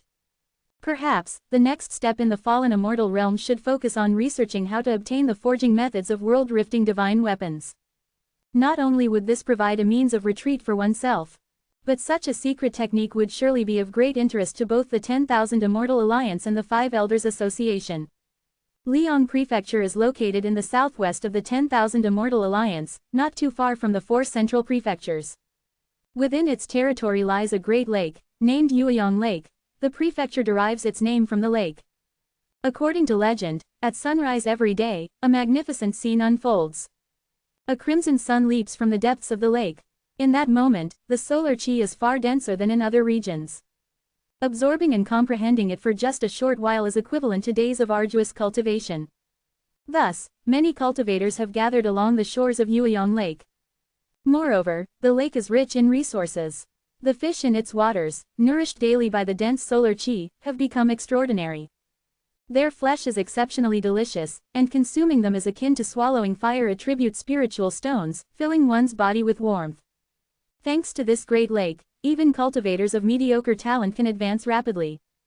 Of course, such a fortunate place naturally draws envy from the world. To prevent outsiders from seizing their resources, the cultivators of Yueyang Prefecture formed an alliance, claiming the vast majority of Yueyang Lake for themselves. Foreign cultivators who come seeking its riches can only compete for the lower quality areas left for them. After more than 10 days of travel, Li Fan finally entered Liang Prefecture. Instantly, he sensed several gazes falling upon him. However, upon seeing that Li Fan was not heading toward Yueyang Lake, they gradually withdrew their surveillance. Ignoring these people, Li Fan flew toward Qihong Isle. Qihong Isle lies along a tributary that feeds into Yueyang Lake, Jinsha River. Whenever the sun rises over Yueyang Lake and solar chi erupts, Jinsha River shimmers with golden waves. It is considered the afterglow of pure solar chi, yet for some unknown reason, it carries traces of baleful chi, making it impossible for cultivators to absorb. As a result, very few cultivators visit this place, making it one of the quieter regions in Yueyang Prefecture. Examen Yu's name is fairly well known in this area. It didn't take Li Fan much effort to find his cave dwelling. From a distance, he could already hear Examen Yu's loud complaints. How many times do I have to tell you? If you want a complete copy of Study of Ancient and Modern Mountains and Rivers, come find me at Qihong Isle. If you try to transmit it through the Tianshuan mirror, it will be blocked. What, you don't believe the 10,000 Immortal Alliance would do such a thing? You think I'm lying to you? You're even threatening to report me as a fraud. You damn. After Examen Yu's furious outburst ended, Li Fan finally spoke loudly. As Taoist Examen Yu present, I am Han Wuyu. I have long heard of your esteemed reputation and have come to pay a visit. A lazy voice replied, come in. The door swung open, and Li Fan entered the cave dwelling. It wasn't very large and had no decorations. The floor was littered with jade slips, paper books, and wooden tablets. Sweeping his gaze over them, Li Fan realized that many were written in unfamiliar scripts. You're here for the study of ancient and modern mountains and rivers, aren't you? Examen Yu didn't even lift his head, his eyes fixated on a withered tree branch growing out of the cave floor. That's right, Li Fan replied directly. Examen Yu casually pointed his finger, causing a paper book to fly from the cluttered floor. 10,000 contribution points. Confidential. No reselling. At the same time, a golden light, along with the book, flew toward Li Fan. Li Fan smiled and signed the contract while tossing over 10 top-grade spirit stones. For now, he put away study of ancient and modern mountains and rivers without reading it in detail. Li Fan was in no hurry to leave. Instead, he asked with interest, fellow Taoist Examen, why do you use paper books instead of recording on jade slips? Examen Yu paused his study of the withered branch, glanced at Li Fan, and replied indifferently, the contents recorded on jade slips can generally only last for 10,000 years. If the spiritual energy dissipates, the time is even shorter. But if written with baleful ink on paper made from evergreen wood, it can last 30 to 50,000 years without fading. If inscribed directly onto evergreen wood, even after 100,000 years, it will still be clearly visible. Upon hearing this, Li Fan chuckled. Fellow Taoist, your thinking is truly different from ordinary people, measuring time in tens of thousands of years. In 10,000 years, who knows whether the Xuanwang realm will even still exist? Li Fan sighed. Examen Yu suddenly turned his head, his gaze solemn. What do you mean by that, Taoist friend? Li Fan was slightly taken aback. It was just a casual remark. What's wrong? HMPH. In that case, you may leave now. Examen Yu gave Li Fan another glance, then turned away without speaking further. Until we meet again. Li Fan cupped his hands in farewell and was about to leave. Boom! Just as he reached the entrance of the cave mansion, he suddenly felt the ground tremble slightly. A familiar yet unfamiliar energy appeared within Li Fan's perception. He couldn't help but turn back, only to see a surge of earth-yellow energy erupting from the withered branch that Examen Yu had been observing. Examen Yu seemed to have been waiting for this moment. He took out a small white jade bottle and absorbed all the yellow energy into it. The eruption lasted for nearly half a cup of tea's time before gradually subsiding. Seeing his harvest, Examen Yu revealed a satisfied smile. This is earth vein energy. Li Fan stepped forward and asked curiously. Examen Yu's expression changed slightly. He put away the jade bottle and blocked Li Fan's gaze from the withered branch. You do have some knowledge, Taoist friend. That's right, I have completed my research on study of ancient and modern mountains and rivers, and now I am studying earth veins. This is a private matter, so it's best if you don't inquire further. Examen Yu's tone was unfriendly. Li Fan showed a hint of apology. It was not my intention. It's just that I feel this withered branch looks somewhat familiar. Oh, Examen Yu was slightly stunned, and then his expression changed subtly. Taoist friend, don't joke with me. I never speak falsehoods, Li Fan said seriously. Once, in Tianling Prefecture, I encountered a similar withered branch in the wild. When I touched it, I found myself momentarily transported to an unknown space. There, I saw a colossal, decaying tree standing tall, filling one's heart with a sense of desolation. I didn't stay long before waking from the vision. The withered branch in my hand had disappeared, as if it had all been a dream. Li Fan sighed slightly. This withered branch of yours resembles what I saw that day, though there are some subtle differences. The more Examen Yu listened, the more surprised he looked. By the time Li Fan finished speaking, Examen Yu waved his hand, shutting the cave mansion's door. Then, in a deep voice, he asked, "Fellow Taoist, where in Tianling Prefecture did you see that withered branch?" "It was in." Li Fan furrowed his brow, seemingly trying hard to recall something. Examen Yu stared at him intently, listening with full concentration. "I can't remember." After a long pause, Li Fan shrugged helplessly and said, "You." Examen Yu's face stiffened. Such a strange event, how could you forget so easily? His expression was filled with disbelief as he scrutinized Li Fan. "Taoist Examen, why don't you tell me about this withered branch? Maybe as you talk, I might remember something," Li Fan suggested with a smile. Upon hearing this, Examen Yu narrowed his eyes, scanning Li Fan up and down. Yet, Li Fan remained completely unfazed, meeting his gaze with calm composure. Unable to gauge Li Fan's true strength, Examen Yu ultimately chose not to act recklessly.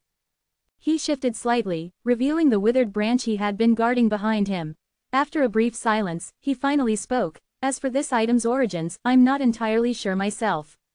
Back then, my research on the earth veins had reached a bottleneck. Under the rule of the 10,000 Immortal Alliance, the power of the earth veins is tightly sealed by a protective formation that covers the entire region. Without proper authorization, attempting to tap into or study it is extremely difficult.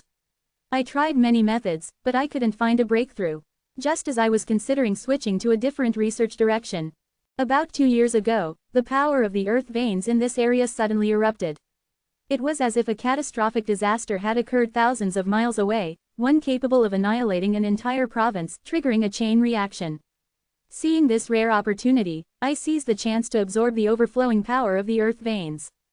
And this withered branch, this is what I discovered within the energy of the earth veins." Examen Yu spoke slowly, while Li Fan listened, deep in thought. 2 years ago, that was around the time of the Crimson Flame Burning Sea incident.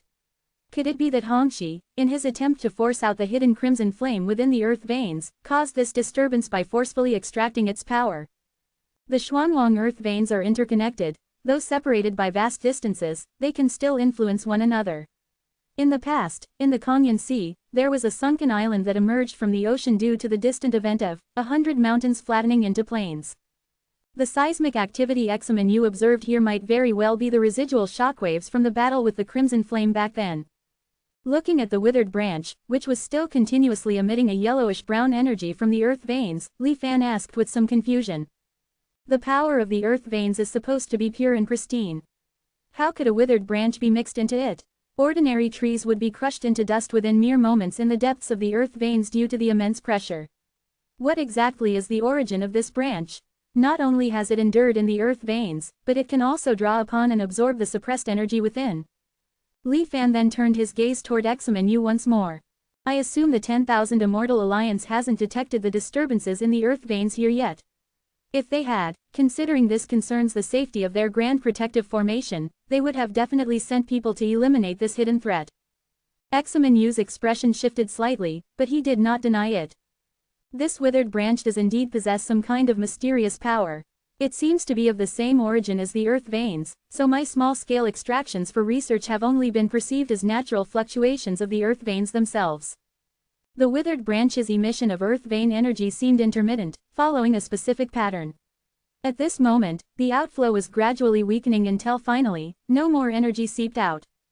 Examen Yu carefully stored the jade bottle containing the branch. "Of the same origin as the earth veins." Li Fan pondered over these words carefully. Examen Yu then retrieved a stone tablet from his storage ring. It appeared to have been separated from an ancient rock wall, bearing extremely old marks. The carvings on it were abstract, but the general depiction was still somewhat understandable. Countless tiny dots represented humanity. They worshipped and lived upon the earth. Meanwhile, beneath the surface, an inverted great tree grew. Its roots spread densely, anchoring themselves into every corner of the land. Yet its crown extended deep underground, reaching the very core of the earth. This is something I discovered in a geological fault while studying the changes in ancient and modern landforms. It should be a relic left behind by an ancient mortal civilization. And it's not just this mural. I have found similar ancient records in various places across the Xuanwang realm. I suspect that what we call the Earth's spiritual veins are actually derived from the roots of this ancient tree. And this withered branch I have belongs to that very tree." Examen Yu explained. Although the information left behind by mortals is extremely simplistic, and their perspective may not reveal the full truth, it is precisely because it comes from mortals that we cultivators often choose to ignore it. As a result, records that should have been erased have instead managed to survive. Examen Yu sneered. The tree of Earth's veins, Li Fan stroked his chin. No, that's not right. Suddenly, he shook his head. It's very similar to what I once saw in an illusion, but there were still some differences. Li Fan said with certainty. Examen Yu was not surprised. After thinking for a moment, he said, it's possible that the ancient tree you saw was even older. It might even be the origin of the tree of Earth's veins. Li Fan was astonished. The tree of Earth's veins has an origin. Examen Yu took out several black stones from somewhere, crushed them, and scattered the powder onto the withered branch planted in the ground. The black powder was quickly absorbed, and the branch seemed to regain some vitality. It is said that in the beginning, there was only a single mother tree that governed the lifespans of all living beings. Then, a great catastrophe occurred, and the mother tree suffered severe damage. Some of its branches broke off and fell into the world. One of them became the ancient tree of Earth's veins. Examen Yu gazed at the carefully nurtured withered branch with deep affection as he spoke slowly. A sharp glint flashed in Li Fan's eyes. Where did you learn of this, Taoist Examen? I have never heard of such a thing. Examen Yu kept his gaze fixed on the withered branch and did not answer.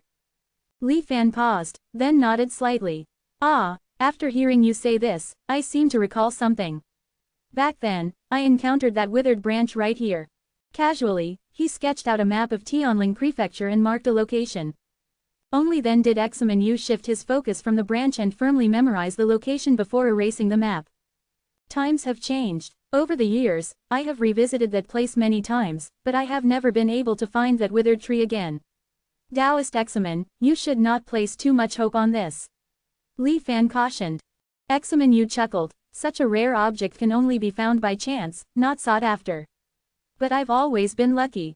Once I finish my research on the theory of Earth's veins, I will definitely try my luck. Then allow me to wish you success in advance. Li Fan cupped his fists in salute, preparing to leave. Han Wuyu, was it? Examen Yu tossed a communication talisman over. I feel like there's some fate between us. Keep this. Perhaps we'll meet again in the future. Li Fan stored the talisman away and did not linger. Once his figure disappeared, the doors of the cave mansion closed once more. Examen Yu furrowed his brows deeply. In heaven and earth stands the Ruamu tree, by day and night it wanes yet fosters eternal life. Could it still exist in this world? Li Fan left Qihong Isle and took out study of ancient and modern mountains and rivers. With a sweep of his divine sense, he flipped through its pages. In just a few breaths, he had read the entire contents. A ball of flame leapt from his hand, reducing the book to ashes. Li Fan gazed toward the southeast. The extreme south has shifted to the southeast, The changes between ancient and modern times are truly unfathomable. What Examen Yu said before was indeed true. Over millions of years, the Xuanwang realm has actually expanded as a whole. Some places have completely vanished, while others have emerged out of thin air. The once sacred Nanming Sacred Beast Mountain has now transformed into a deep-sea vortex that connects to the endless ocean.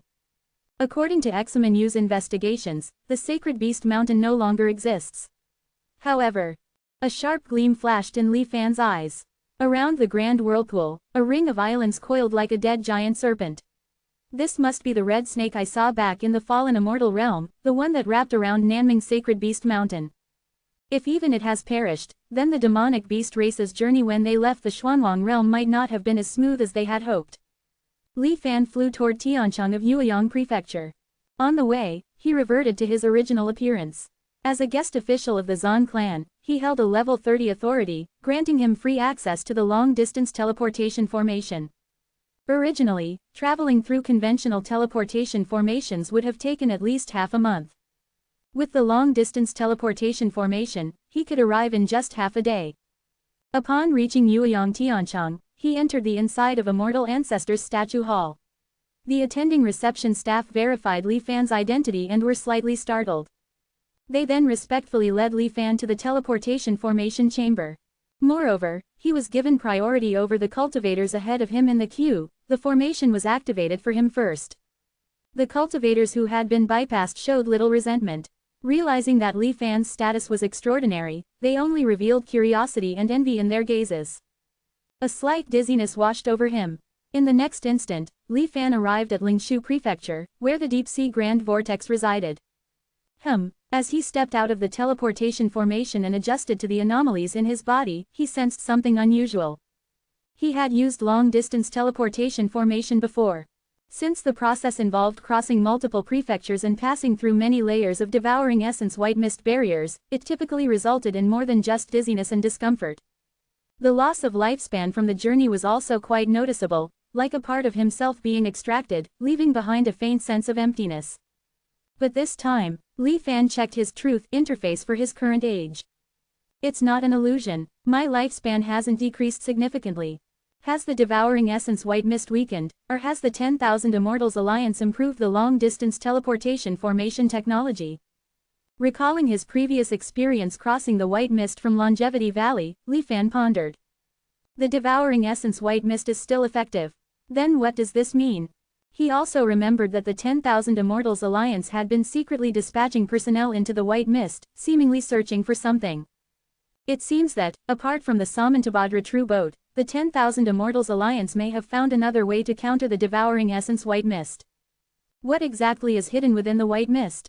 In an instant, Li Fan recalled the Chija abyss he had seen in his previous life and the many lost maze zone rumored to be concealed within the white mist. Wait a moment, Li Fan suddenly halted his steps. Because he recalled the time when he had encountered the inverted monster and comprehended the chaos character on the broken stone within that mysterious zone. Could it be that my use of the chaos character back then led the 10,000 Immortal Alliance to delve deep into the white mist? Li Fan's thoughts raced. It's not impossible. However, under normal circumstances, the initial investigation should have been focused within the Xuanwang realm.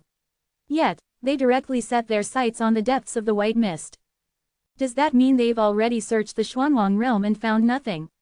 Or has the chaos character appeared before, and its origin is actually within the white mist? If that's truly the case, what does it imply? Li Fan couldn't help but fall into deep contemplation. The Tao Deviation Stone emitted a dazzling blue light as he continuously deduced various possibilities. Yet, his body never stopped moving, flying swiftly toward the Great Vortex. Before long, the increasingly dense and violent water element spiritual energy in the air reminded Li Fan that he was approaching his destination. Hiss! A sharp pain snapped Li Fan out of his thoughts. The spiritual energy here is rather strange, he frowned slightly. With his current physique, merely absorbing a trace of this violent water element energy caused unbearable pain. As if countless sharp blades were cutting through his body from the inside. Li Fan temporarily sealed his body's pores to block the influx of external spiritual energy. He then captured a wisp of it in his palm, carefully analyzing it. Not only is its nature violent and difficult for cultivators to absorb, but it also naturally contains the attribute of rend. No wonder this region is sparsely populated. The closer one gets to the Great Vortex, the more desolate it becomes. Li Fan continued flying toward his destination, noticing that the surrounding spiritual energy was becoming even sharper. Whoosh! During his flight, the astral wind slashed against his face, causing stinging pain. He had no choice but to form a protective layer of spiritual energy around himself. Luckily, I have the 5 elements Great Cave Heaven, forming a self-sustaining cycle within my body. If it were an ordinary cultivator, they'd likely deplete their spiritual energy in no time. Sensing the rapid consumption of spiritual energy within him, Li Fan was secretly alarmed. Thus, he continued to fly at full speed. After the time it takes for an incense stick to burn, he finally saw the grand, surging deep-sea vortex and the serpent-shaped island coiled beside it. Rather than approaching immediately, he observed from a distance. For a moment, it felt as if he had returned to thousands of years ago, when the beast clans had collectively retreated from this place. This vortex must be an anomaly caused by the collapse of the sacred beast mountain and the rifting of realms. Even after thousands of years, it has yet to subside. This alone shows how catastrophic the event must have been. Is this not also a form of damage inflicted upon the Xuanwang realm? At this thought, Li Fan suddenly had an epiphany. Every group that forcefully leaves this realm is like cutting an opening in the great balloon of the Xuanwang realm, which is already on the verge of being devoured by the immortal ruins. Naturally, those within the realm wouldn't allow it once they discovered the truth. They would inevitably try to stop it. That red serpent, perhaps it perished in battle for this very reason. Then what about the Heavenly Sword sect? Was it because they were one of the 10 great immortal sects that no one confronted them? Or was it that those who left with the world-rifting divine weapon were not only members of the Heavenly Sword sect? Or perhaps, after the Heavenly Sword sect departed, the other cultivators of the 10 great immortal sects only realized it too late. Li Fan's thoughts remained turbulent, making him even more eager for his next journey to the fallen immortal realm. The greater the turmoil, the deeper my Tao enlightenment. This place shall be my proving ground for ascension. Suddenly, amidst the howling gales stirred by the great vortex, a series of wild, frenzied shouts faintly reached Li Fan's ears. Li Fan followed the direction of the sound and looked over. At the very center of the massive vortex, where wind and thunder clashed violently, stood a cultivator with a bare upper body, his frame lean but covered with tempered, powerful muscles. He was roaring toward the sky in fury. Around him, countless tiny tornadoes could be faintly seen swirling. At the heart of the whirlwind, an abyssal darkness loomed, as if space itself had been torn apart. The burly man drifted with the wind, the miniature tornadoes flickering in and out of existence in sync with his movements. Even from a considerable distance away from the vortex's core, Li Fan could feel the fierce winds slicing painfully against his skin. Yet, at the very heart of the storm, that muscular cultivator had no protective measures at all. He simply let the raging gales slam against his body, producing crisp, metallic collision sounds. That man is. Li Fan narrowed his eyes. Though it was their first time meeting in this life, in his previous life, he had once crossed paths with this individual. It was Dongfang Yao, the one who had overseen the construction of the Tianquan Spirit Locking Formation in the 10,000-mile scorching sand flats and Transformation Spirit Ravine. He was a close confidant of Wang Fusong and had already reached the soul transformation realm at that time. However, it seemed that in this life, he had yet to break through that threshold and was still at the nascent soul stage. Interesting. No spiritual energy fluctuations at all, yet he can withstand the gales purely through his formidable physical body.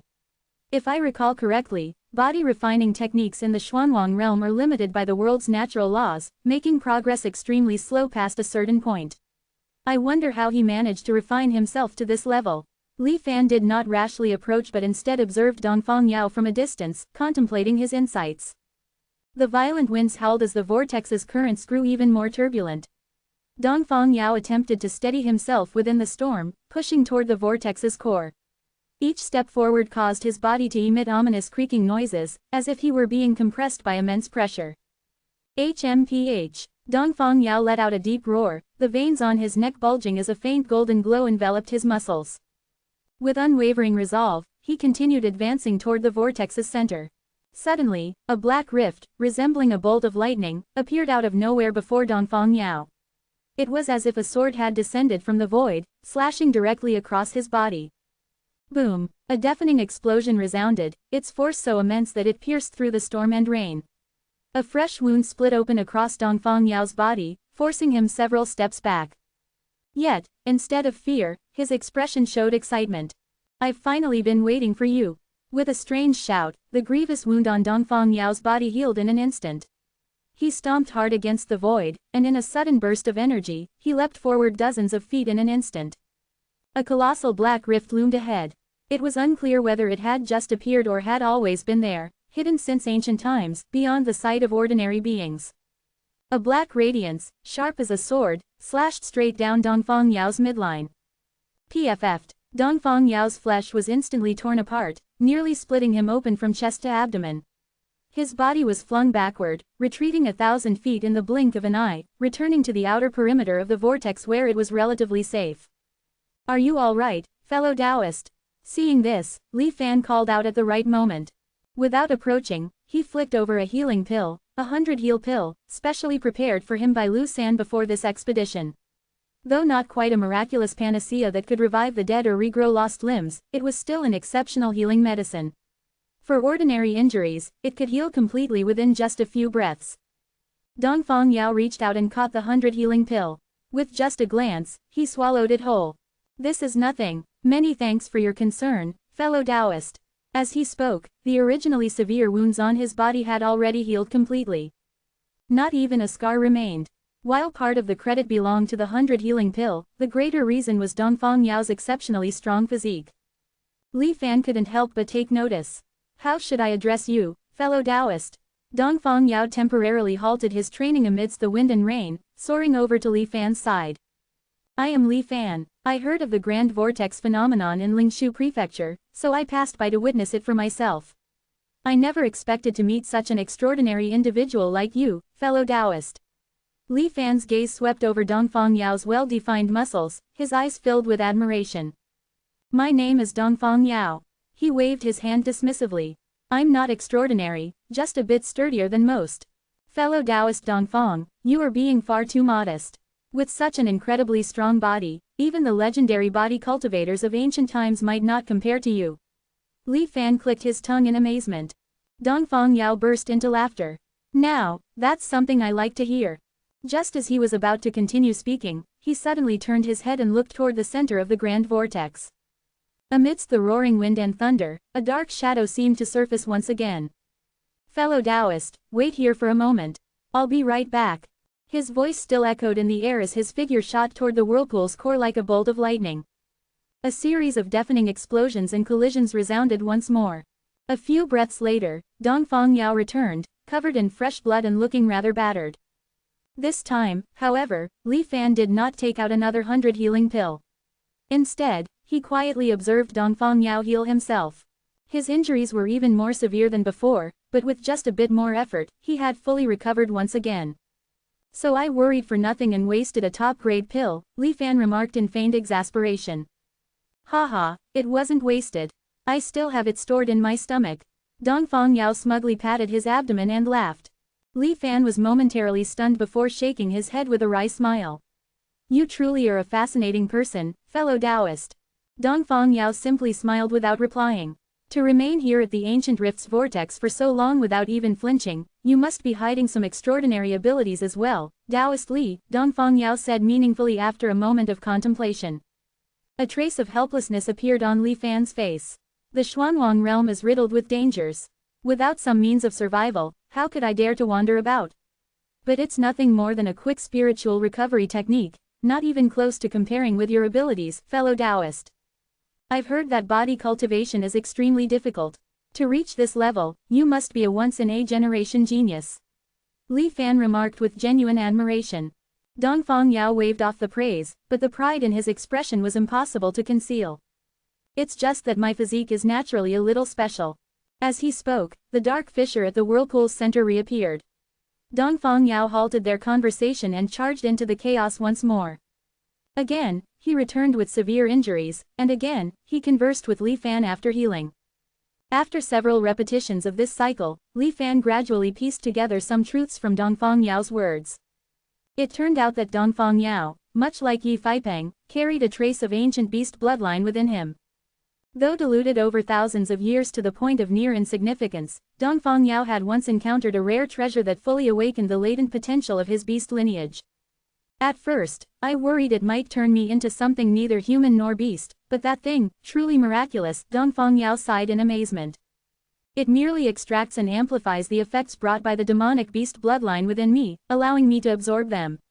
It does not have any adverse impact on my body. My ancestors, I have no idea which demonic beast they originated from. I don't have any special abilities, except that my body is exceptionally resistant to attacks. Dongfang Yao said with a hint of pride. As long as I'm not beaten to death, I can recover within just a few breaths.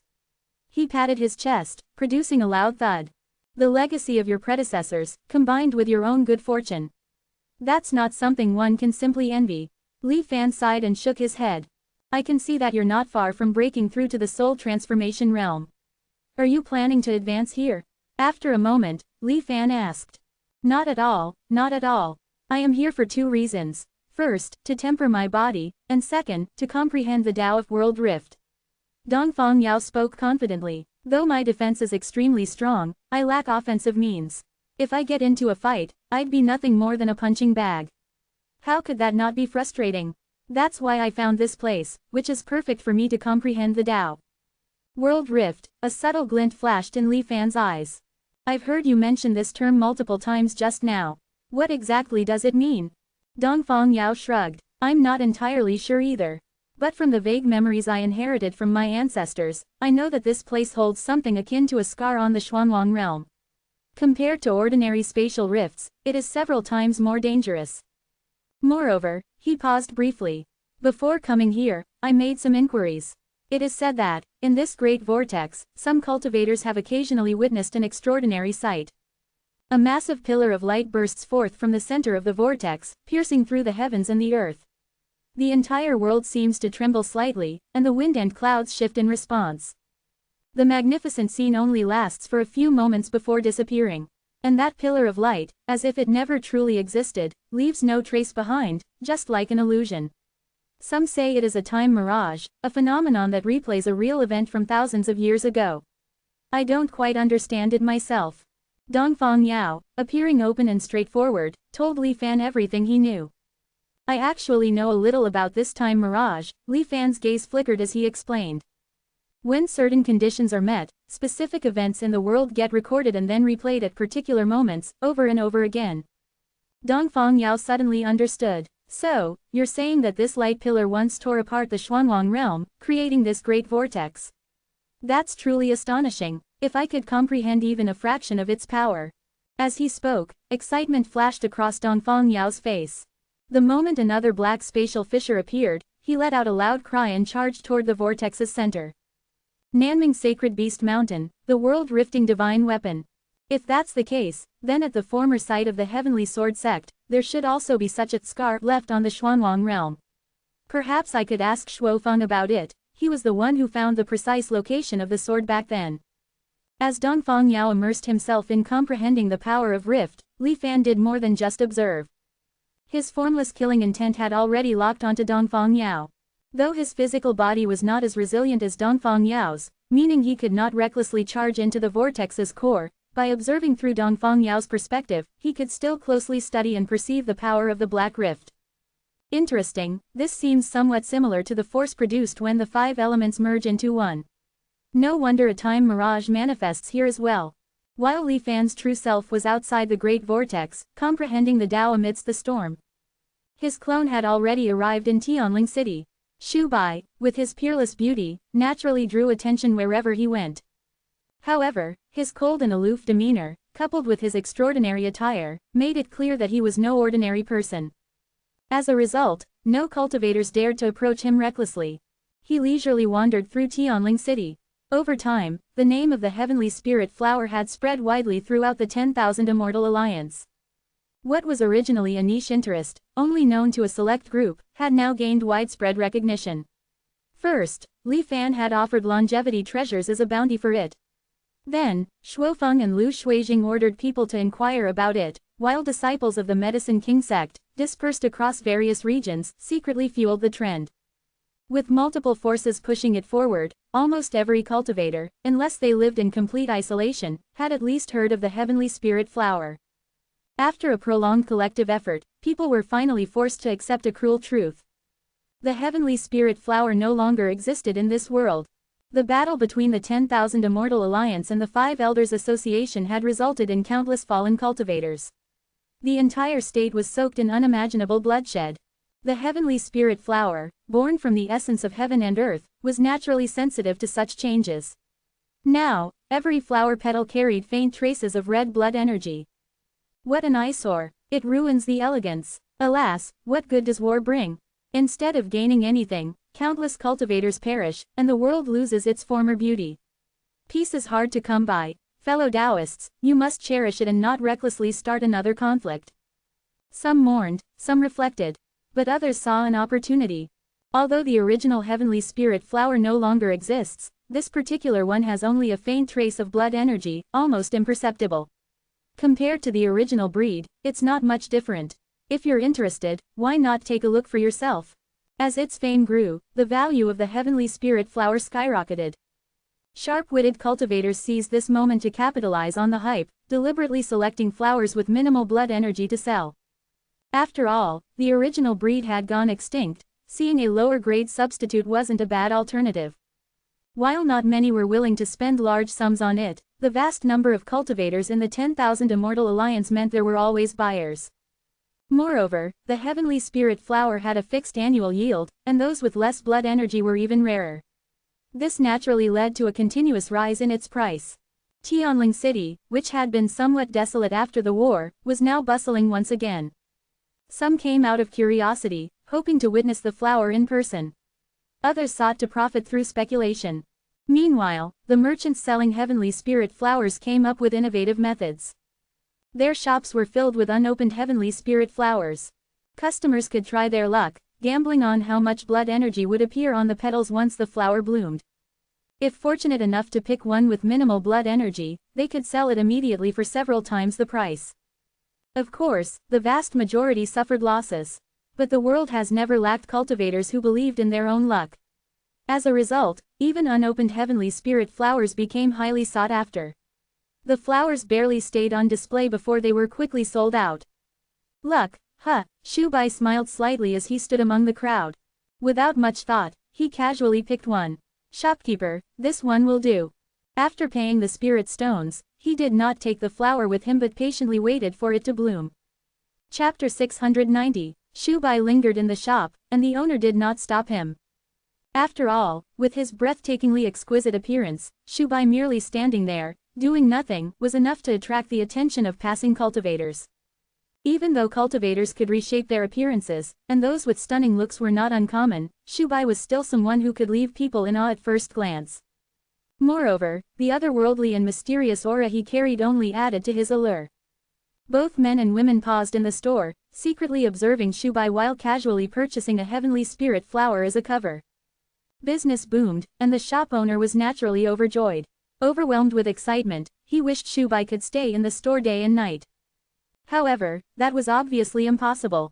2 days later, the heavenly spirit flower Shu Bai had chosen bloomed in full splendor. At first, no one paid much attention, as their gazes still frequently drifted toward Shu Bai. But when Shu Bai held the flower in his palm, and people caught a glimpse of it, a chorus of exclamations erupted. The petals are truly red, yet tinged with an almost imperceptible pink. This can be rated as a first-grade heavenly spirit flower. Hiss, I heard that a first-grade heavenly spirit flower recently sold for a sky-high price of 100,000 contribution points. No matter what, this one can't be worth any less, right? But he only spent 1,000 contribution points to buy it. That's an enormous profit. Wow, not only is he beautiful, but even his luck is this good. How enviable. So this is the power of fortune. Even without deliberate pursuit, every word and action causes things to develop in a direction beneficial to oneself. Holding the heavenly spirit flower, Shu Bai remained silent, contemplating how fortune influenced reality. Sensing that part of his luck had been depleted, he immediately drew from the feather of the black bird to replenish it. As he returned to his senses, he noticed that the cultivators, including the shop owner, were all looking at the flower in his hands with intense excitement. Ra Nu-s. Shu Bai smiled slightly. No matter how beautiful one's appearance, nothing moves the human heart more than profit. Then, in front of everyone, he spoke indifferently. First grade, what trash. With that, spiritual energy surged in his palm, and in an instant, the 12-petaled, first-grade heavenly spirit flower turned to ash.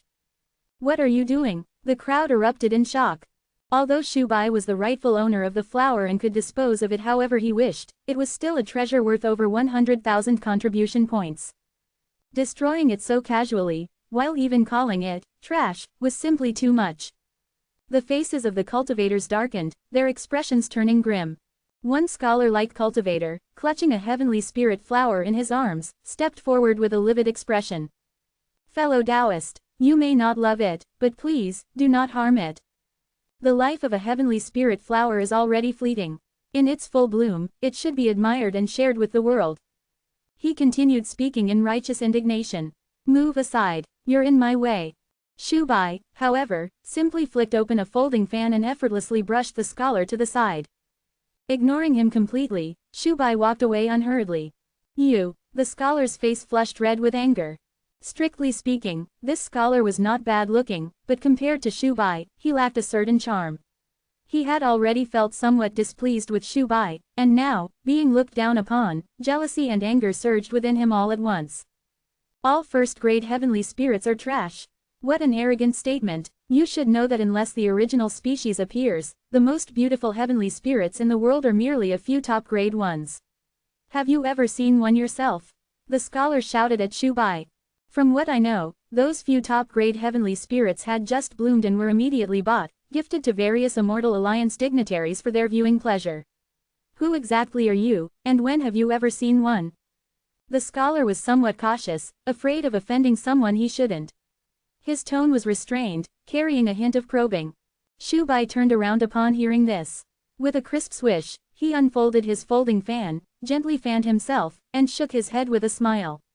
As for those so-called top-grade heavenly spirits, I have never seen them either. Then you are just being pretentious and ignorant. The scholar, relieved, immediately lashed out in anger. But in my eyes, those so-called top-grade heavenly spirits are nothing more than trash. Although Shubai's voice was light, it fell upon everyone's ears like a thunderclap. The scholar was momentarily stunned. Then, overcome with rage, he let out a bitter laugh. By your logic, then only. Shubai calmly finished his sentence for him. That's right, only the original species can truly be called a heavenly spirit flower.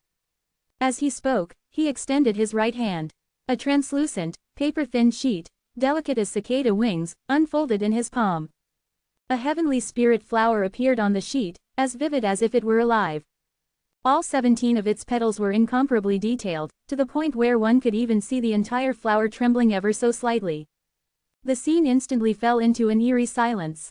Everyone present was well versed in heavenly spirit flowers, and the moment they laid eyes on the one in Shubai's hand, it seized their full attention.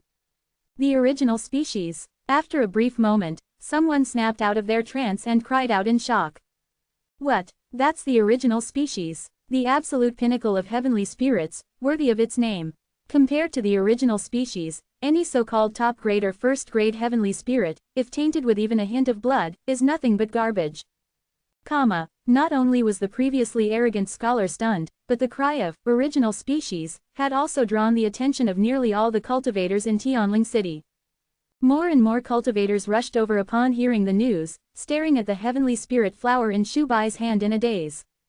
Crash! The scholar's pot of heavenly spirit flowers fell to the ground, yet he seemed completely indifferent. Instead, he stared at the original species in Shubai's hand, his eyes filled with obsession as he slowly stepped closer. Just as he was about to reach Shubai, Shubai suddenly withdrew it.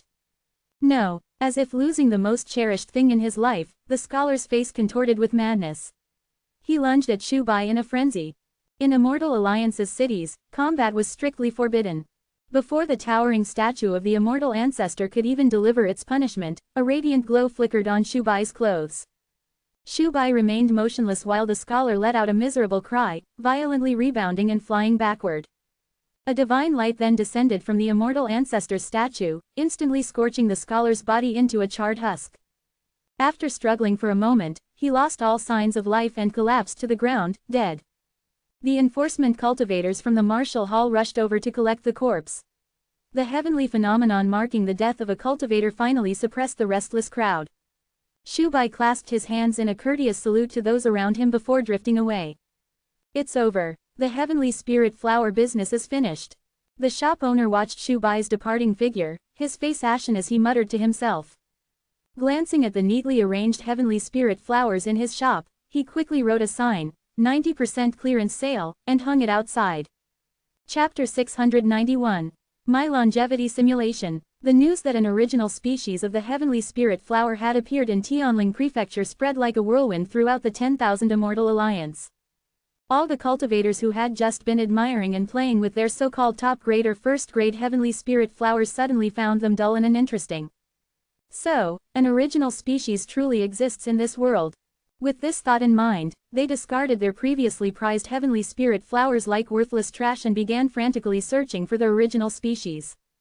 However, days turned into weeks. Despite mobilizing nearly half the forces of the 10,000 Immortal Alliance, they were still unable to locate the legendary original species of the heavenly spirit flower. This led many to doubt the credibility of the rumor. But after thorough interrogation of those cultivators who had personally witnessed the event, they finally confirmed the news was real. The heavenly spirit flower that had appeared that day was undoubtedly the true original species. Now, things were getting interesting. It was known that the environment of Tianling Prefecture had changed, and no more heavenly spirit flowers without blood essence could be born. Yet, the one displayed by that mysterious white-clad cultivator was unlike any ordinary heavenly spirit flower. It appeared to be sealed within a thin piece of paper. This led to a shocking conclusion. Before the great battle in Tianling continent, that white-clad cultivator had somehow preserved a 17-petaled heavenly spirit flower. And most crucially, this might be the only original species left in existence. Unlike other short-lived original species that could only appear for a few brief moments before vanishing, this one could be preserved indefinitely and taken out for viewing at any time. The implications of this: the value of something is determined by its rarity. And something truly unique in the world is priceless. The world went into a frenzy, searching for the white-clad cultivator who had possessed the original heavenly spirit flower that day. Yet, to everyone's bewilderment, after that day, this person seemed to have vanished from the face of the earth. His past was shrouded in mystery, as if he had suddenly dropped from the sky. No one knew his background or identity.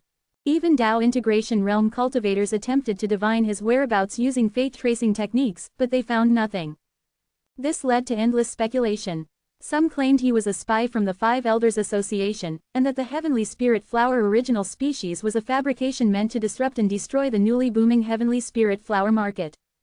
Others believed he might be a reclusive rogue cultivator, living in seclusion within a hidden realm. His sudden appearance and equally abrupt disappearance could mean he was waiting for the highest bidder. As the outside world grew increasingly curious about this mysterious cultivator, Shubai had already returned to the beast realm. His own fortune was now merged with the world's fortune, making him one with his small world, resisting any external attempts to trace or predict him. Rest assured, young master. Since you are within this small world, the outside world's ability to sense you is already weakened. Moreover, with both myself and Old Fang working together to conceal your heavenly fate. Elder Lu San stroked his beard confidently. Unless a longevity immortal heavenly sovereign takes action personally, they will never be able to locate this place. Shubai, however, wasn't worried at all. Besides the protective measures Elder Lu mentioned, he also had his own sky-shrouding hand secret technique. Even Heavenly Net had been deceived, so within the current 10,000 Immortal Alliance, no one should be able to deduce his existence. Of course, if Dharma-transmitting immortal ancestor were to personally descend just for this trivial matter. Well, so be it. After all, his true body was in the Great Vortex, millions of miles away, completely safe. Master, your strategy of playing hard to get is truly brilliant. According to reports from our disciples outside, those people are getting desperate. They are scratching their heads in frustration, willing to offer outrageous prices just for a glimpse of the legendary original species of the heavenly spirit flower. Fang Ziji looked at Shubai with admiration, his voice filled with excitement. Some cultivators have even spoken out, willing to exchange a Dao integration true technique with the sect master in return for the primal seed. Tisk tisk.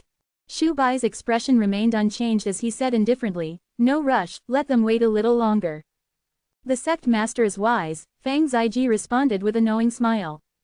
"However, sect master, the commotion you caused this time is quite significant.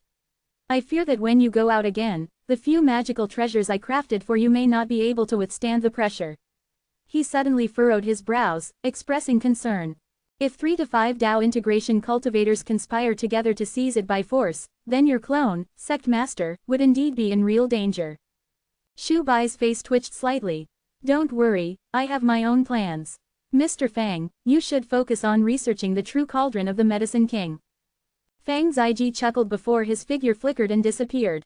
"Elder Lu, there is something I need you to do." After Fang Ziji left, Shubai suddenly turned to Lu San.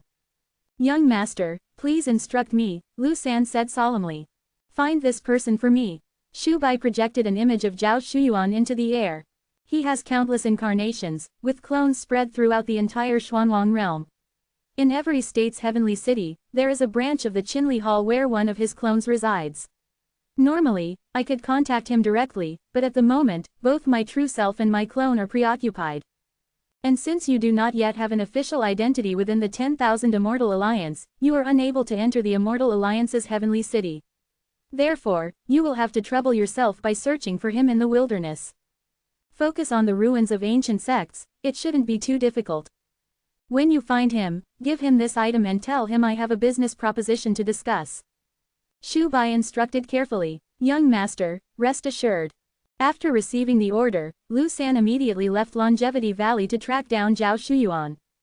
Meanwhile, Shu Bai's attention was mainly focused on his true self. Lingshu Prefecture, the Great Vortex. Fellow Taoist, look, could that be the time mirage you spoke of? Dongfang Yao pointed excitedly at the massive pillar of light rising from the center of the vortex. Even though he was practically shouting at the top of his lungs, his voice was barely audible in the midst of the raging storm. Even spiritual voice transmissions were being distorted by the twisted spiritual energy in the surroundings. During the past few months of Tao comprehension alongside Dongfang Yao, Li Fan had sensed that something unusual was brewing within the Great Vortex. Dongfang Yao had not noticed anything amiss, but Li Fan felt an inexplicable premonition. Sure enough, on this very day, as Dongfang Yao was tempering his body in the black rift at the vortex's core, he suddenly froze in place. The rift's energy tore several deep wounds into his body, and blood streamed freely, yet he remained motionless. Within the vortex, an inexplicable towering mountain suddenly appeared. Scarlet serpents coiled around the peak. Then, from the summit, a dazzling white light erupted. Like the sharpest blade, it ripped through space. It surged forth, piercing straight into the heavens. Heaven and earth trembled, and the mountain began to crumble. The scarlet serpents, hissing furiously, were forced to retreat. The world rift, this is the true world rift. Dongfang Yao stared at the breathtaking spectacle in a daze, murmuring to himself. Meanwhile, Li Fan's expression grew solemn.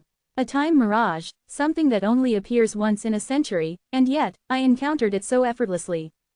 Chapter 692. My Longevity Simulation. Due Sect. They just won't let go. A cold glint flashed through Li Fan's eyes. If it had only happened once, it could be brushed off as coincidence. But for it to occur repeatedly, luck alone could no longer explain it. It was almost certain that this was related to what Zhao Shuyuan had mentioned, Li Fan being the so-called calamity-bearing one. However, how exactly did the Due sect, lurking in the shadows like relentless flies, manage to detect and lock onto him? That was something Li Fan still had no clue about. After all, even in the ancient cultivation world, the Due sect was an incredibly mysterious existence, let alone now, thousands of years later. Each time the cycle resets, the Due sect must also be affected. So from their perspective, I might just seem like a cultivator with a mysterious background, harboring some unknown secret. But how are they always so certain that I am their so-called calamity-bearing one, the one who can help them overcome disaster? Could it be that aside from the truth, I have some other special quality? Or is it purely because the Due sect's techniques are so profound that they can foresee the future? Thoughts raced through Li Fan's mind. Regarding whether he could escape the desperate situation of the Xuanwang realm and attain true immortality, Li Fan, who possessed the truth, had absolute confidence. Conversely, if there truly existed a savior in this doomed world, then as the only variable, Li Fan was undoubtedly the most likely candidate. But if that's the case, Ruamu letting me go back then was probably because he foresaw the boundless slaughter I would commit, bringing unimaginable disaster upon the world of cultivators. So, does my future hold both salvation and destruction? Li Fan's contemplation was abruptly interrupted by an overwhelming burst of white light before him. Perhaps due to the astonishing nature of the recorded images within the time mirage, even the fabric of reality and space seemed to have been affected. At the moment when the sacred beast mountain of the Nanming emitted its world-shattering radiance, Li Fan noticed that the already turbulent spiritual energy around him suddenly resonated in unison, trembling violently. Not good. Fellow Taoist Li, retreat at once. Dongfang Yao, who had been excited moments before, suddenly paled, his figure flickering as he rapidly retreated beyond the vortex. Though not entirely selfish, he still found the time to call out to the dumbfounded Li Fan. This is. As Li Fan's body drifted backward, his gaze remained fixated on the enormous vortex and the surrounding sea, where space itself seemed to be sliced into fragmented sections. Each black spatial rift seemed to contain the ferocious shadow of a monstrous beast. They roared, they howled, they clawed and tore through the very fabric of space. A myriad of beasts, working as one, sought to rip apart the Xuanwang realm. In an instant, Li Fan recalled the forging of the world-rifting divine weapon in the fallen immortal realm by the heavenly sword sect. They had cast a sword embryo infused with the various understandings of swordsmanship from multiple cultivators into the divine weapon furnace. This scene of the Sacred Beast Mountain's world rupture felt eerily similar in principle. Tisk tisk tisk, I wonder what truly happened back then. Even after 1,000 years, we can still catch a glimpse of that magnificent spectacle through mere illusions. Dongfang Yao sighed in amazement. A Omicron S.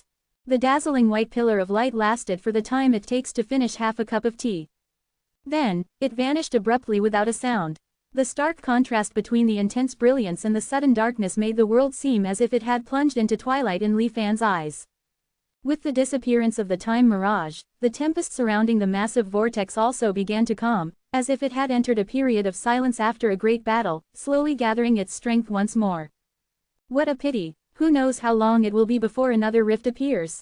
Dongfang Yao said regretfully. But from the looks of it, fellow Taoist, you seem to have gained some insights. Li Fan smiled. Dongfang Yao waved his hand dismissively. Gaining insights from a wondrous scene is always beneficial. But my comprehension is still far from matching the true might of that world rift. It's a shame this place isn't like the mortal ascension to God wall which appears at a fixed location and time. Here, it's purely a matter of luck. I once studied the mortal ascension to God wall over and over, and eventually managed to form my golden core using 4 different methods. But unfortunately, my comprehension is limited, and I could not glean anything further from it. A hint of nostalgia flashed in Dongfang Yao's eyes. The mortal ascension to God wall. Li Fan's heart stirred. It was another time mirage, recording the transformation of Mr. Bai from a mere mortal into a godhood in a single step. Li Fan had long heard of it. However, due to lingering doubts, he had never gone to observe it personally.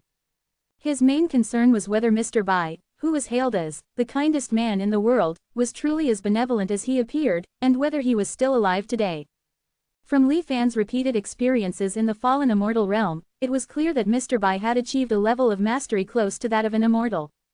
If such a figure still existed somewhere in the Xuanwang realm, then even seeing him through the recorded images of the mortal ascension to God wall might be no different from encountering him in reality. What consequences that might bring, no one could say for sure. Until he uncovered Mr. Bai's true nature, Li Fan dared only to observe his past through the fallen immortal realm. After all, the treasured truth was something that even a true immortal would fight tooth and nail to obtain. As these thoughts passed through his mind, Li Fan casually responded, "The mortal ascension to God wall is indeed extraordinary, a true wonder of Tianyan Prefecture." Dongfang Yao donned a green robe before suddenly recalling something. His expression turned a bit strange. The ascension wall is remarkable, but if you ask me, the strangest thing in Tianyan continent is actually a black dog. A black dog? Li Fan was momentarily stunned before his mind flickered with light from the Dao deviation stone. He suddenly recalled a legend he had once heard from Shen Yuzi. 1.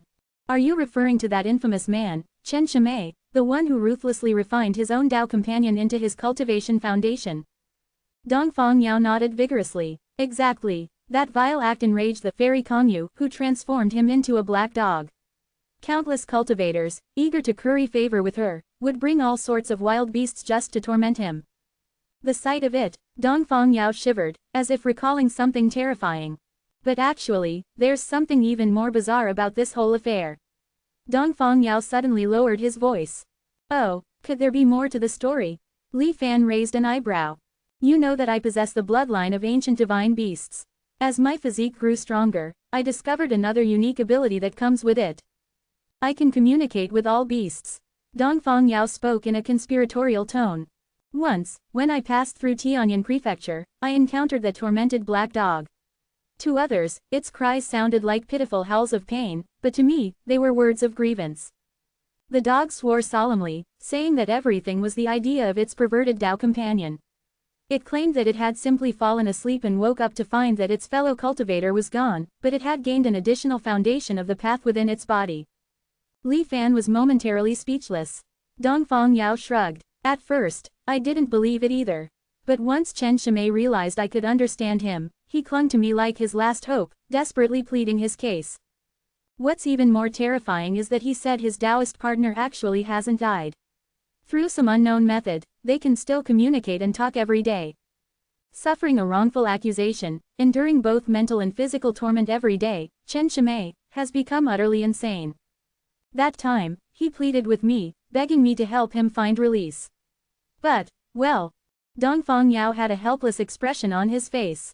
Fairy Kongyu has countless admirers, I wouldn't dare offend her. Even if she were wrong, I couldn't say it outright.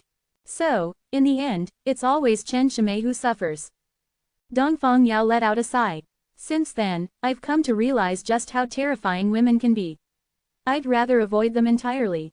Men like fellow Taoist Li, who are straightforward and genuine, are much more to my liking. He glanced at Li Fan, nodding in satisfaction. Hey, Li Fan discreetly took a slight step away from Dongfang Yao. This is the first time I've heard of this incident. It's truly interesting. Fairy Kongyu. The name Fairy Kongyu was familiar to Li Fan.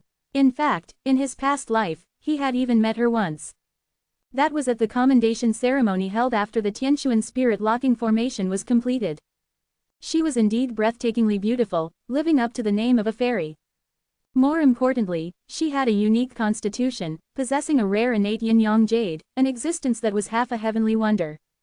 Through the dual cultivation method, she could fuse the yang half of her yin-yang jade with her Tao companion.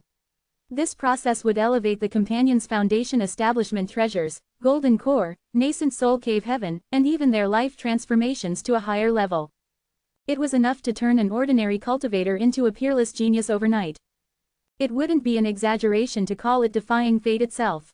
Because of this, Fairy Kongyu was fervently pursued by countless talented young cultivators. She also seemed to have a powerful background. Some reckless cultivators had once attempted to force her, but they all mysteriously vanished, neither their bodies nor their souls were ever found again. Dongfang Yao noticed Li Fan's subtle change in expression and couldn't help but warn him, fellow Taoist Li, trust me. Beauty is a disaster, brotherhood is eternal.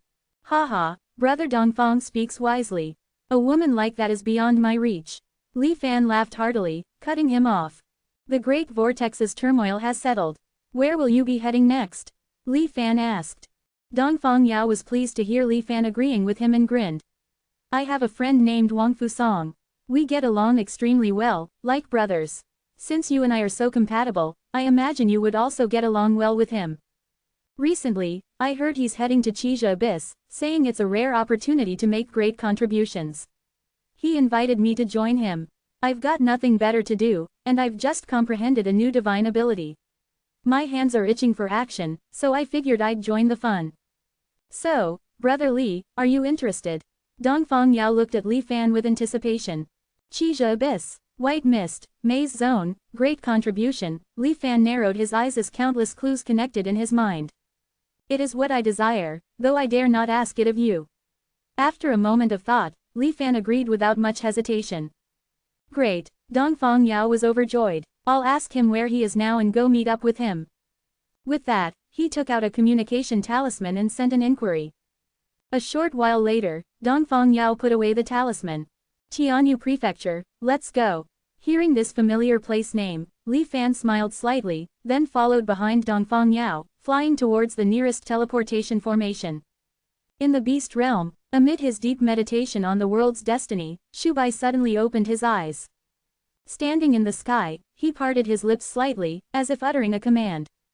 The world fell into an eerie silence. A moment later, an earth-shaking chorus of millions of ancient beasts roaring erupted across the realm. Unlike the dominant powerful beasts that once ruled the beast realm, these roars came from the most formidable ancient beasts of the primordial era. Their cries carried a primal savagery and terrifying ferocity. At that moment, every beast in the realm, no matter how mighty, stopped in its tracks and trembled in fear. Uncontrollably, they knelt in submission, gazing toward the source of the sound. Before Shubai, the space itself fractured, forming cracks as deep and dark as those seen in the great vortex's time mirage. The surrounding space was torn apart, distorting the very fabric of reality. Even the realm itself seemed to become unstable. A figure suddenly appeared. It was Fang Ziji, Sect Master. What happened? Seeing this shocking scene, Fang Ziji was alarmed and asked anxiously. He feared that an enemy had forcefully broken through space and attempted to abduct Shubai. Preparing to strike in defense, he steadied himself. Yet, Shubai merely sealed his lips. Instantly, the deafening beastly roars vanished, and the world returned to silence. The space fractures disappeared as if they had never existed. Shu Bai glanced at Fang Ziji and said indifferently, "It's nothing. I merely comprehended a new divine ability." Fang Ziji was stunned as he examined Shu Bai. The phenomenon just now, was that really caused by the sect master's comprehension? Are you serious? Even Lu San and I can't cause something like that. His face showed clear disbelief.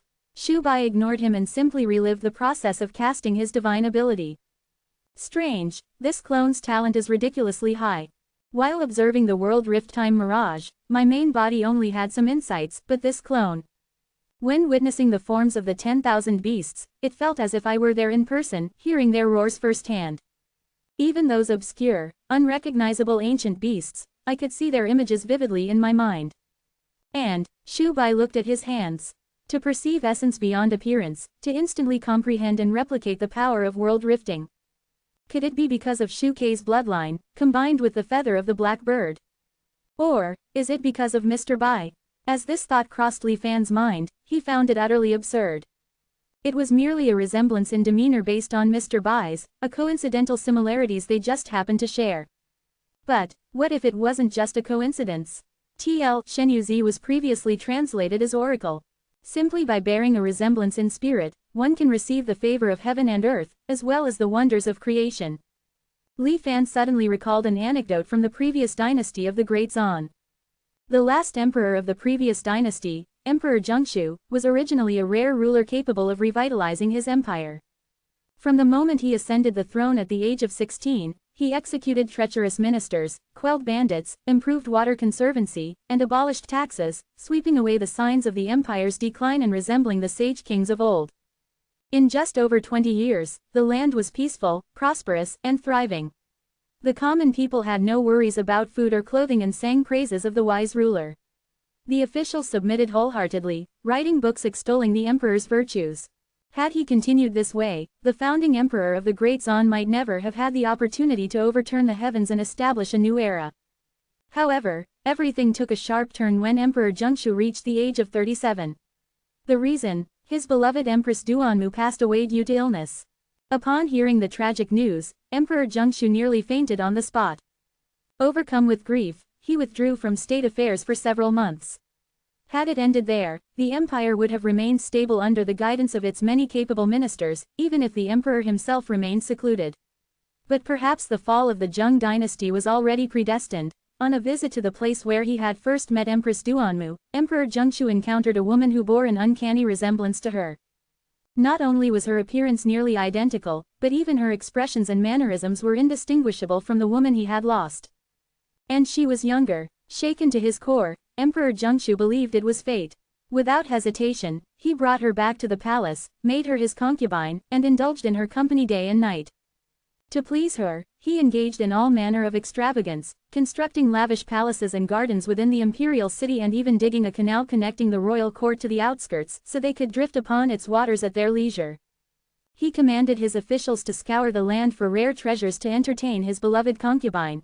The entire court was thrown into chaos and the people's resentment boiled over. Those who dared to admonish him were either dismissed from office or executed.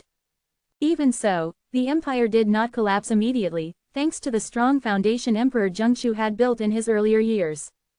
But when the concubine gave birth to a son, the emperor seemed to lose all reason.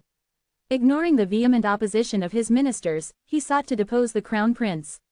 The crown prince, unwilling to sit idly by, rallied his supporters under the banner of eliminating the wicked concubine and purging the court. His rebellion was backed by many noble families in the capital, including the Duanmu clan. After days of fierce battle, the rebellion was ultimately crushed, and the crown prince took his own life in defeat. But the Zheng dynasty had suffered a devastating blow.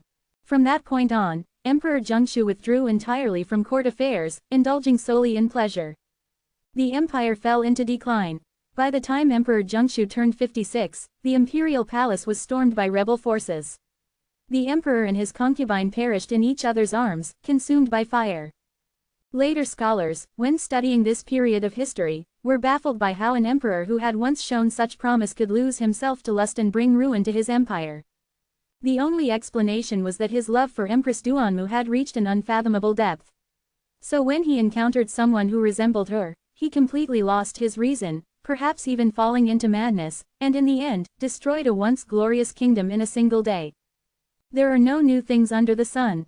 Similarly, if Shu Bai's clone could gain such extraordinary favor from heaven and earth simply by resembling Mr. Bai, then there were only two possibilities. Either Mr. Bai was an incarnation of the Tao itself, or he held an unparalleled significance to the Xuanwang realm, so much so that the world constantly yearned for the emergence of another, Mr. Bai. To the extent that even a mere resemblance could grant someone an extraordinary affinity with the laws of heaven and earth. Mr. Bai, memories of all he had seen in the fallen immortal realm surfaced in Shu Bai's mind, yet he remained silent. After a long while, his thoughts settled. He retrieved the 17-petal heavenly spirit flower, which had been sealed with a special secret technique. With narrowed eyes, he once again examined the countless scenes imprinted upon its petals. This time, a perception completely different from his original self began to emerge. It was as if he was gazing down upon the world from a celestial perspective, sweeping across the entire Tianling prefecture in an instant. In that moment of illusion, he glimpsed vast mountains and rivers, the myriad beings of the land, the ever-changing winds and clouds, and the cycle of prosperity and decline. Before him, the heavenly spirit flower seemed to reflect all that transpired within the continent, like a divine mirror revealing the essence of the world itself. A trace of enlightenment quietly passed through Shu Bai's heart. However, like snowflakes melting into water, it vanished without a trace in an instant, leaving him with a sense of loss. This feeling, it's just like when I once used the Kanghai Pearl to observe the grand transformations of the world from the vast perspective of heaven and earth, ultimately comprehending the formless killing intent. The divine abilities and spells of cultivators largely originate from heaven and earth itself. Observing from the perspective of heaven and earth naturally makes comprehension easier. However, in the end, a flower is merely a record of nature's scenery, it is not truly one with heaven and earth. Gaining insight from it is not so simple, it requires exceptional perception. Just like before, when my true self personally crafted it, studied it carefully countless times, yet still saw it as nothing more than an ornamental object. But this is not the flower's problem, it is the person's problem. HMPH. Shu Bai made fine adjustments to the plan in his mind. Before Lu San returned, Shu Bai's mind continued to settle into contemplating the flower and understanding the Tao.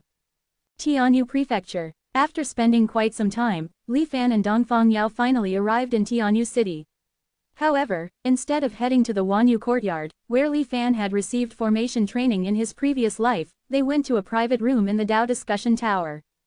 Let's wait a bit, I've already notified Brother Wangfu, and he should be here soon, Dongfang Yao said casually, sitting cross-legged on the ground. He tapped his fingers on the floor, and before long, a cup of spiritual tea emerged. Damn, how stingy, Dongfang Yao muttered under his breath, downing the tea in one gulp. Li Fan was no stranger to the Tao Discussion Tower and knew that Dongfang Yao was short on funds, so he could only drink the complimentary tea. Smiling slightly, Li Fan connected his divine sense with the control jade token of the room. Before long, a dark green teapot appeared. Brother Dongfang, please, Li Fan gestured with a smile. Brother, you're too generous. Dongfang Yao beamed with joy, happily pouring himself a cup and drinking it in one go. This is the finest 1,000 cultivators, Tao Discourse tea. Brother Li, you are truly magnanimous. The last time I had tea of this caliber was when I returned from the 1,000 pages book forest and couldn't resist celebrating. Dongfang Yao praised endlessly. Shaking his head, he closed his eyes slightly, as if savoring some deep insight. Just then, a familiar voice rang out. Dongfang Yao, you dare to enjoy 1,000 cultivators, Tao Discourse alone without sharing it with me. A plump cultivator with a kind and amiable face stepped into the room. His face bore a mock expression of anger, but there was a trace of a smile at the corner of his lips. His gaze briefly swept over Li Fan before settling on Dongfang Yao with an unreadable expression. Brother Wangfu, you're just in time. Dongfang Yao's eyes snapped open. He poured a cup of spiritual tea and tossed it over.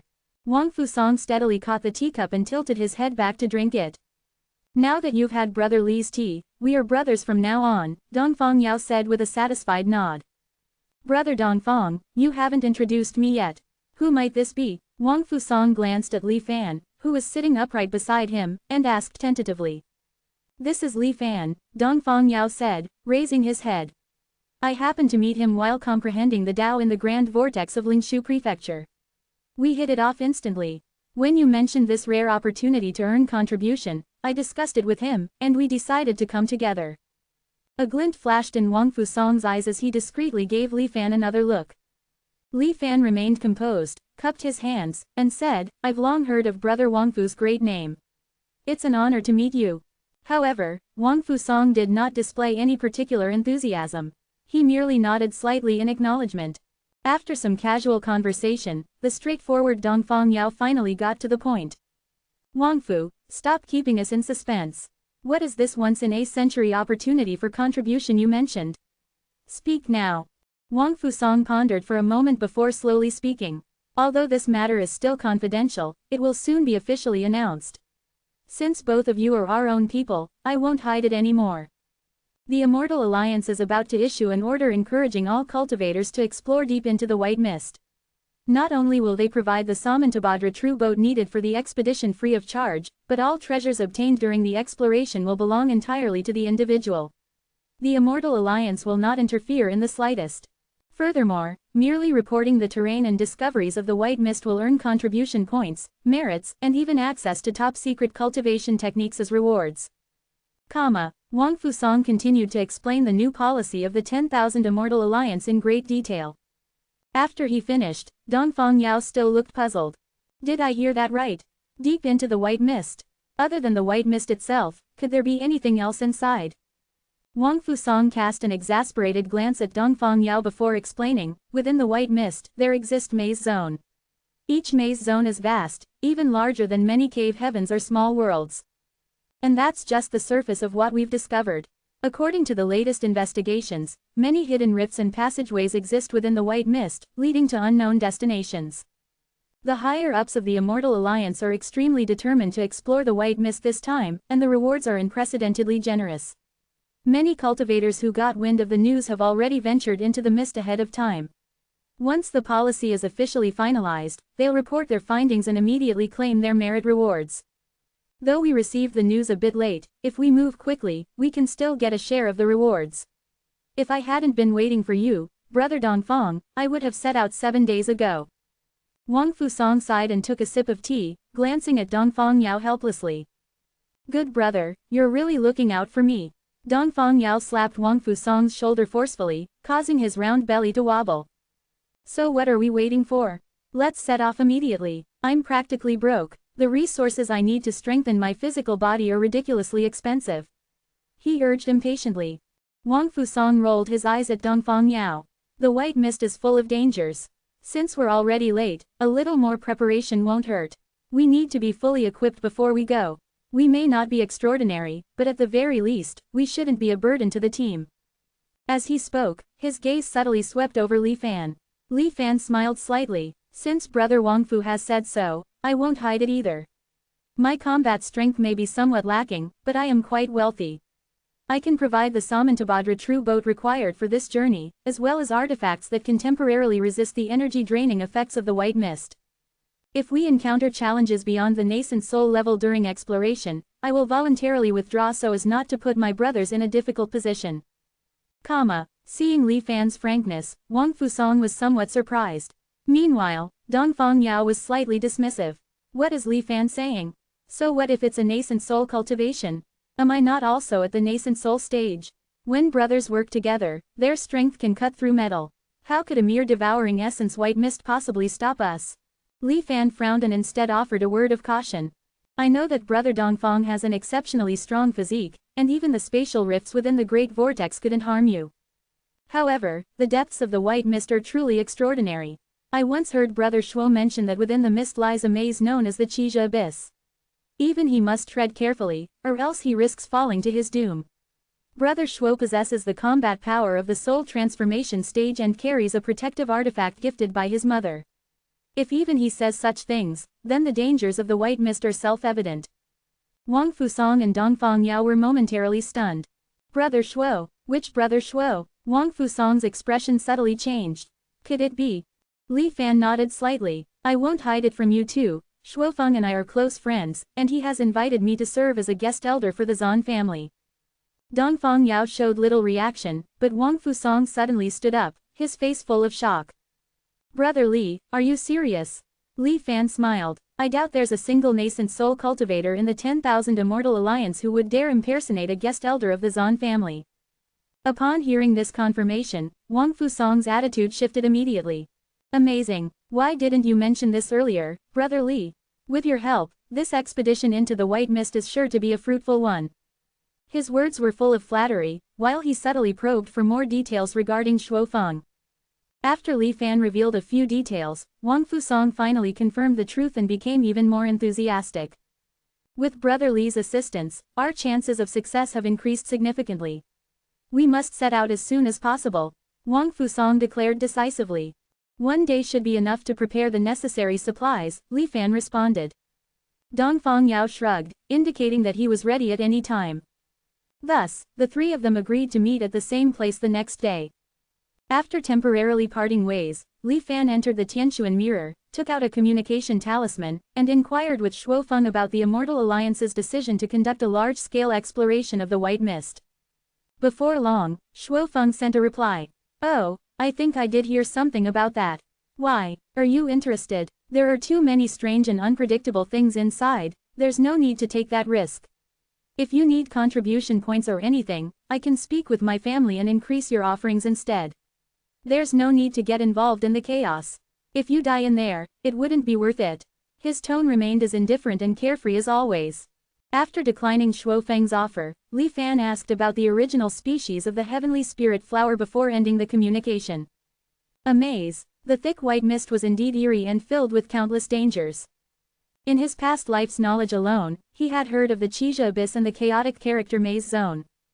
In fact, the eternal immortal fortress that guarded the Qijia Abyss was built from the severed hand of an ancient heavenly sovereign who had fallen. That severed hand of the heavenly sovereign had drifted out from within the white mist. This alone was proof of the immense danger and mystery hidden within. Chapter 695. Li Fan speculated that within the White Mist, besides the remnants of ancient cultivation worlds, there might also be the remains of other cultivation realms.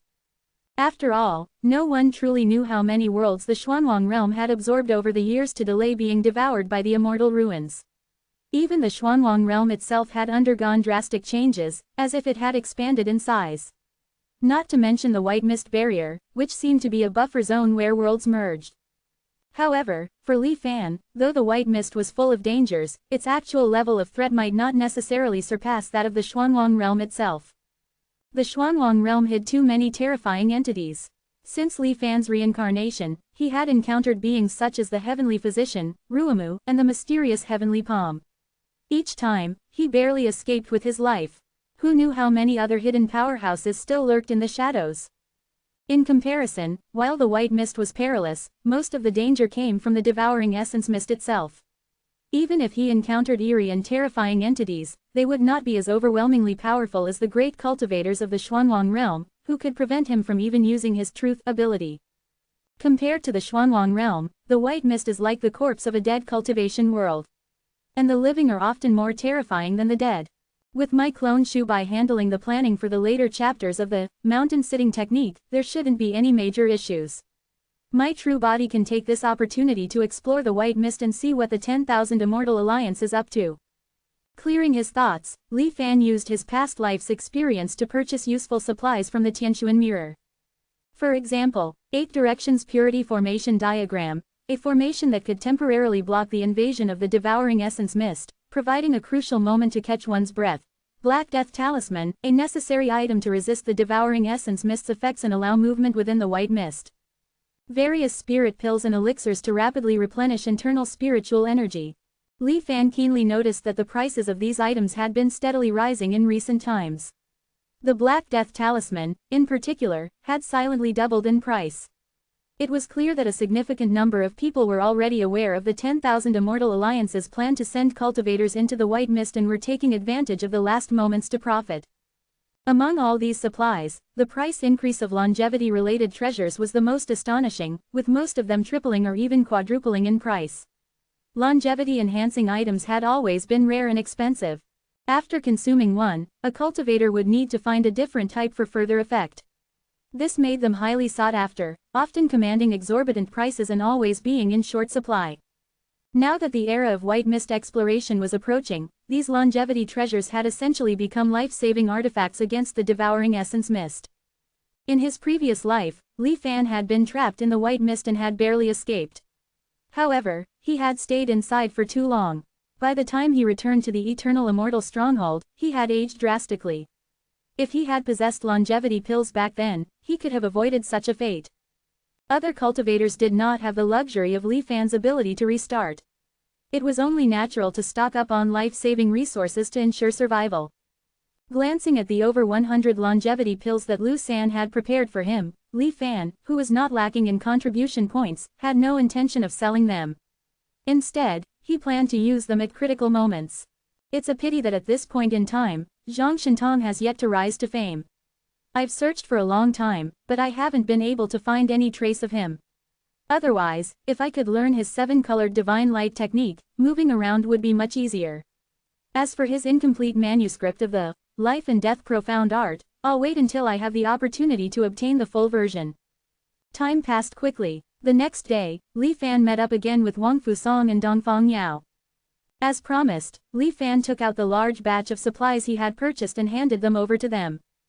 Damn, brother, you're really generous. Dongfang Yao grinned widely as he happily accepted the storage ring filled to the brim with supplies. Wang Fusong glanced at the ring, his face showing surprise. Brother Li, you've truly gone all out. Since we've agreed to explore the white mist together, we must make thorough preparations. A little money is nothing compared to our lives, Li Fan said casually, waving off their concerns. Besides that, I also prepared these. Li Fan's expression turned serious as he took out 2 jade bottles and handed them over. Wang Fusong and his companion took the items and opened them. Inside, they saw 3 pills emitting a faint cyan glow. The enticing fragrance of the pills filled the air, making it almost impossible for them to resist the urge to swallow them immediately. Both of their expressions changed slightly, and they spoke in unison, longevity pills. Li Fan nodded slightly, lowered his voice, and whispered, I went through great effort to obtain these. These pills are called longevity pills. Each one can extend life by 200 years. What's even more remarkable is that they can be taken multiple times. Although the effect gradually diminishes, it is said that within 10 doses, it can still guarantee an additional 100 years of life. Upon hearing this, Wang Fusong and his companion immediately realized the immense value of the longevity pills. Without hesitation, they carefully stored the jade bottle and looked at Li Fan with deep emotion. Brother Li. Li Fan smiled slightly and raised his hand to interrupt them. Wang Fusong's expression fluctuated as if he was struggling internally. Finally, he gritted his teeth, as if he had made up his mind. Brothers, please wait a moment. I will be back shortly. Without waiting for Li Fan's response, Wang Fusong hurriedly left the private room in the Dao discussion tower.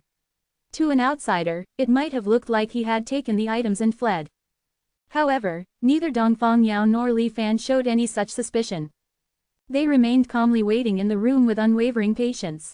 Dongfang Yao had known Wang Fusong for many years and was well aware of his character, so he had no concerns. However, the fact that Li Fan remained just as composed left him quite impressed. Hee, my judgment is truly excellent. Brother, you are indeed worth befriending. In the white mist, dangers lurk everywhere. If we cannot trust our companions, then what is the point of traveling together? Li Fan responded indifferently, exuding an air of confidence. However, as time dragged on and Wang Fusong still did not return, even after half a day, and his communication talisman remained unanswered, it seemed as if he had vanished from the world. This time, even Dongfang Yao couldn't help but feel uneasy. Yet, Li Fan remained as calm as ever, his demeanor unshaken. Dongfang Yao couldn't help but marvel at him. The reason Li Fan remained so composed was not just because he understood Wang Fusong's character and knew that he was not a short-sighted person. More importantly, to Wang Fusong and his companion, these were extremely precious resources.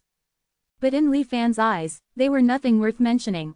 Another half-day passed, and by the time night had fallen, Wang Fusong finally returned, quietly slipping back into the room. Brother Li, since you have been so honest, I will take a leap of faith as well. My brothers, take a look at this. After sealing the door, Wang Fusong set up in formation to prevent eavesdropping. Then, with a solemn expression, he took out an ancient, square-shaped mirror from his robes and placed it in front of them. What in the world is this? Dongfang Yao was completely puzzled. Li Fan, however, was visibly shaken, his eyes locked onto the mirror in Wang Fusang's hands.